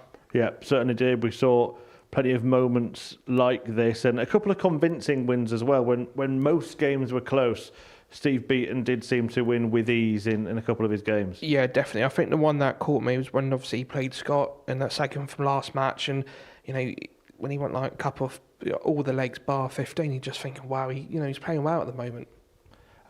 Until the last match, we were saying Conan Whitehead was the player of the night. Showed some really good stuff. Will he be leaving quite frustrated not to be at least level with Steve Beaton? Yeah, definitely. I think like we were saying in the comments, wasn't it, where you always remember your last match, and if it's a loss, it always makes the evening feeling a lot bad. But yeah, at times he was by far the most consistent. Even in the last match, when he took that 105 out, he was the most consistent player. Then something happened and it just went pear-shaped. Because it was a brilliant performance in the game we just saw the clip from there against Mike Warburton, 100 average, and he couldn't reproduce it half an hour later. Yeah, not even that. And, you know, we were trying to find out why. You know, there's a lot of negativity that crept in and we just couldn't put a finger on it. Yeah, Jensen Walker got the better of him in the end. As I mentioned, 2 wins came in his last 2 matches. He's really saved his skin tonight, hasn't he? He has that, you know, let's be honest. You know, he was unlucky against Steve. It took some good finish out from Steve to beat him in the first game. But yeah, Jensen came back really strong, and to be fair, he's put his name in the hat. Yeah, Taylor and Whitehead were the 2 players he beat, so he actually beat the other 2 Super Series champions. Yeah. But going into those 2 games, he really knew that he needed to win. In fact, when he beat Scott Taylor, you could see the way he reacted after that, knowing that maybe he dodged a bullet tonight. Yeah, 100%. And, you know, let's be honest, when you know you have to go out there and win, it's a little bit harder. So maybe Scott and Conan thought, you know what, let's get the points of Jensen. And to be fair to Jensen, he put up a fight and he got the points of them. It was the opposite way round for Scott Taylor. Won his first 2 matches tonight, then was beaten in his last 2. How will he be feeling as he leaves the arena? Probably a bit disappointed, but, you know, in hindsight, you know, Warburton should have won, you know, their opening match. So, yeah, it just swings and roundabouts. And, you know, we say it in darts, every day is different. You expect him to get through? Do you think he can make it? Before the night you said that maybe he hasn't been at his best this week, but it's looking like one of him or Jensen Walker probably will make it through. Who would you favour out of the 2? I think it's a coin toss, you know, because I think they were both playing well at different periods when they had to, and obviously during the match when they played each other, it was a bit of a free-for-all, and you know, whoever won the leg when it came to. But yeah. Is it making a really interesting Friday night, isn't it? Mike Warburton only got the better of Jensen Walker, but you mentioned that game between him and Scott Taylor where he missed all those darts at double right at the start of the evening. Could the first game of the group be the crucial one for him? Yeah, definitely. I think it definitely killed his confidence, and you know, to miss that many darts at a double, what can you do? You know, and it wasn't inches away; it was millimeters away, and unfortunately, it was just just wasn't at the races today. Certainly wasn't. Well, that brings the Group B to the halfway stage. We'll just remind you of how the land lies in terms of the table. Steve Beaton top of it, 2 points clear of Whitehead, Walker and Taylor, who in turn are 2 clear of Mike Warburton. The top 3, remember, go through to finals night from this group. In Group C, it's the top 2 that go through, and that group will resume from 1 p.m. on Friday afternoon. Johnny Haynes, Oliver King, Carl Wilson, maybe Rene Idams have the opportunity to go through. You wouldn't expect Bradley O'Connor and Yanis Pinker to be able to, make up that 6-point deficit to second place Oliver King. Who do you think will be the 2 going through when that group finishes tomorrow tea time? I'll be honest. I think it's going to be 2 from. It's going to be 2 from the top 3. Johnny played really well at times. He played really inconsistent. Carl looked really in control, and then lost it. And then Ollie just played steady all day. So it's all up for grabs in that group. But Oliver King was really good last time he came here. Made it through to finals night. It'd be a great endorsement if he were to do that again, wouldn't it? Yeah, 100%. He was absolutely class. When he took out the 3-ton plus checkouts in that single match, and he finished the match off with 134, when he was very unfortunate not to come back in this next match and take out 116 in the opening leg. But no, I was really, really impressed with Oliver, and hey, it's there for the taking. Go for it. And a little bit like Steve Beaton, Johnny Haynes just turns up. He told us he'd been on holiday for a couple of weeks, hardly practiced, does his own thing, doesn't he? And so often it's successful for him, certainly in terms of making it through to Saturday nights. Yeah, of course he is. To be fair, Johnny's a former tour card holder. He knows what to do at the right times. He knows how to experience it. How many people do you know, like Rene earlier missed a 9-dial against him, set it up beautifully, and then Johnny took out 127 on the ball for a 12. Look, Charlie Manby was excellent in Group A. We've now seen every single player that's going to play this week. Has he seen anything to worry about? In patches. I think in patches, because I think, I think Oliver King would give him a very good game. Very good game. Interesting. Well, thank you for your company today, Keegan. We'll see you again tomorrow. Hope to see you as well. But there is plenty coming up here on the Modus Super Series Darts channel on Pluto TV. Straight after tonight's live show, we're going to see Steve Beaton again, and he's swapping darts with Richie Burnett in the Darts Swap Challenge. Let's see how they get on with each other's arrows. And then, as we just mentioned, from Friday afternoon 1 p.m, Group C will resume and conclude. Johnny Haynes currently sits at the top of the table. He is trying to join Charlie Manby at finals night. That, of course, 7:30 on Saturday. Manby will be joined by 2 players from Group C and 3 from Group B. And don't forget that we see Week 6 as this series reaches its halfway stage next week. Graham Usher, part of that field, Monday morning from 9:30.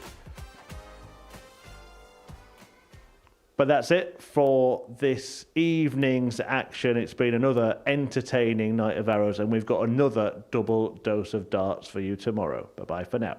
The new Modus Super Series champion. Yes! What a finish! The silencer, Jeff Smith!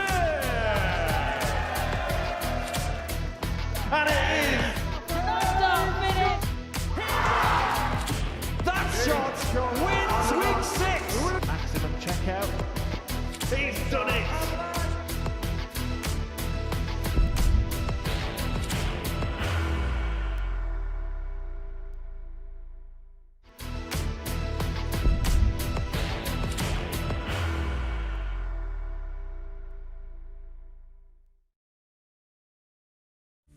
You will be disappointed with that. He wanted to have Graham one dart. requires 20. Graham Usher wins the first game of Champions Night, and it was an absolute ripper. He hit one of them on tops. He missed one on double 12. Which one is it?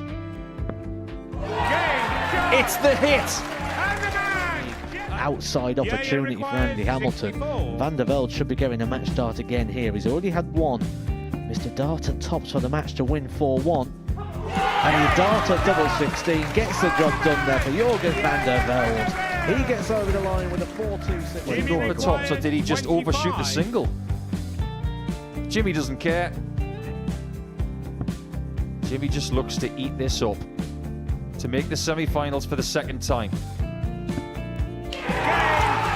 Adam Kaplas has been eliminated.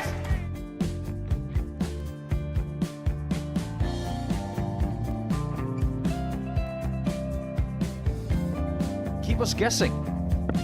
This time he's trying to leave double 18. He knows best, and he takes the lead. He's 2 darts away Jeff requires 86. from a Super Series final. He's 1 dart away. He doesn't need any more darts. Jeff Smith makes the Series 11 final.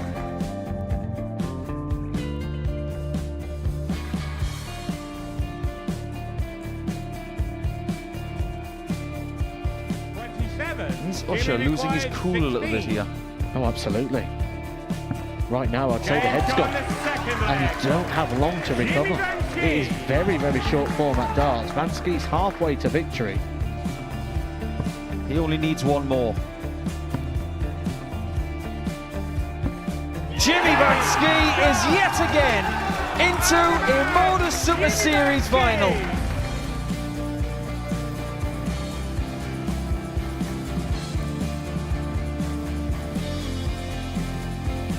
Flashback vibes. Can Jimmy Vansky do the same? Just needs the 1 treble here on the 19s. Finds it.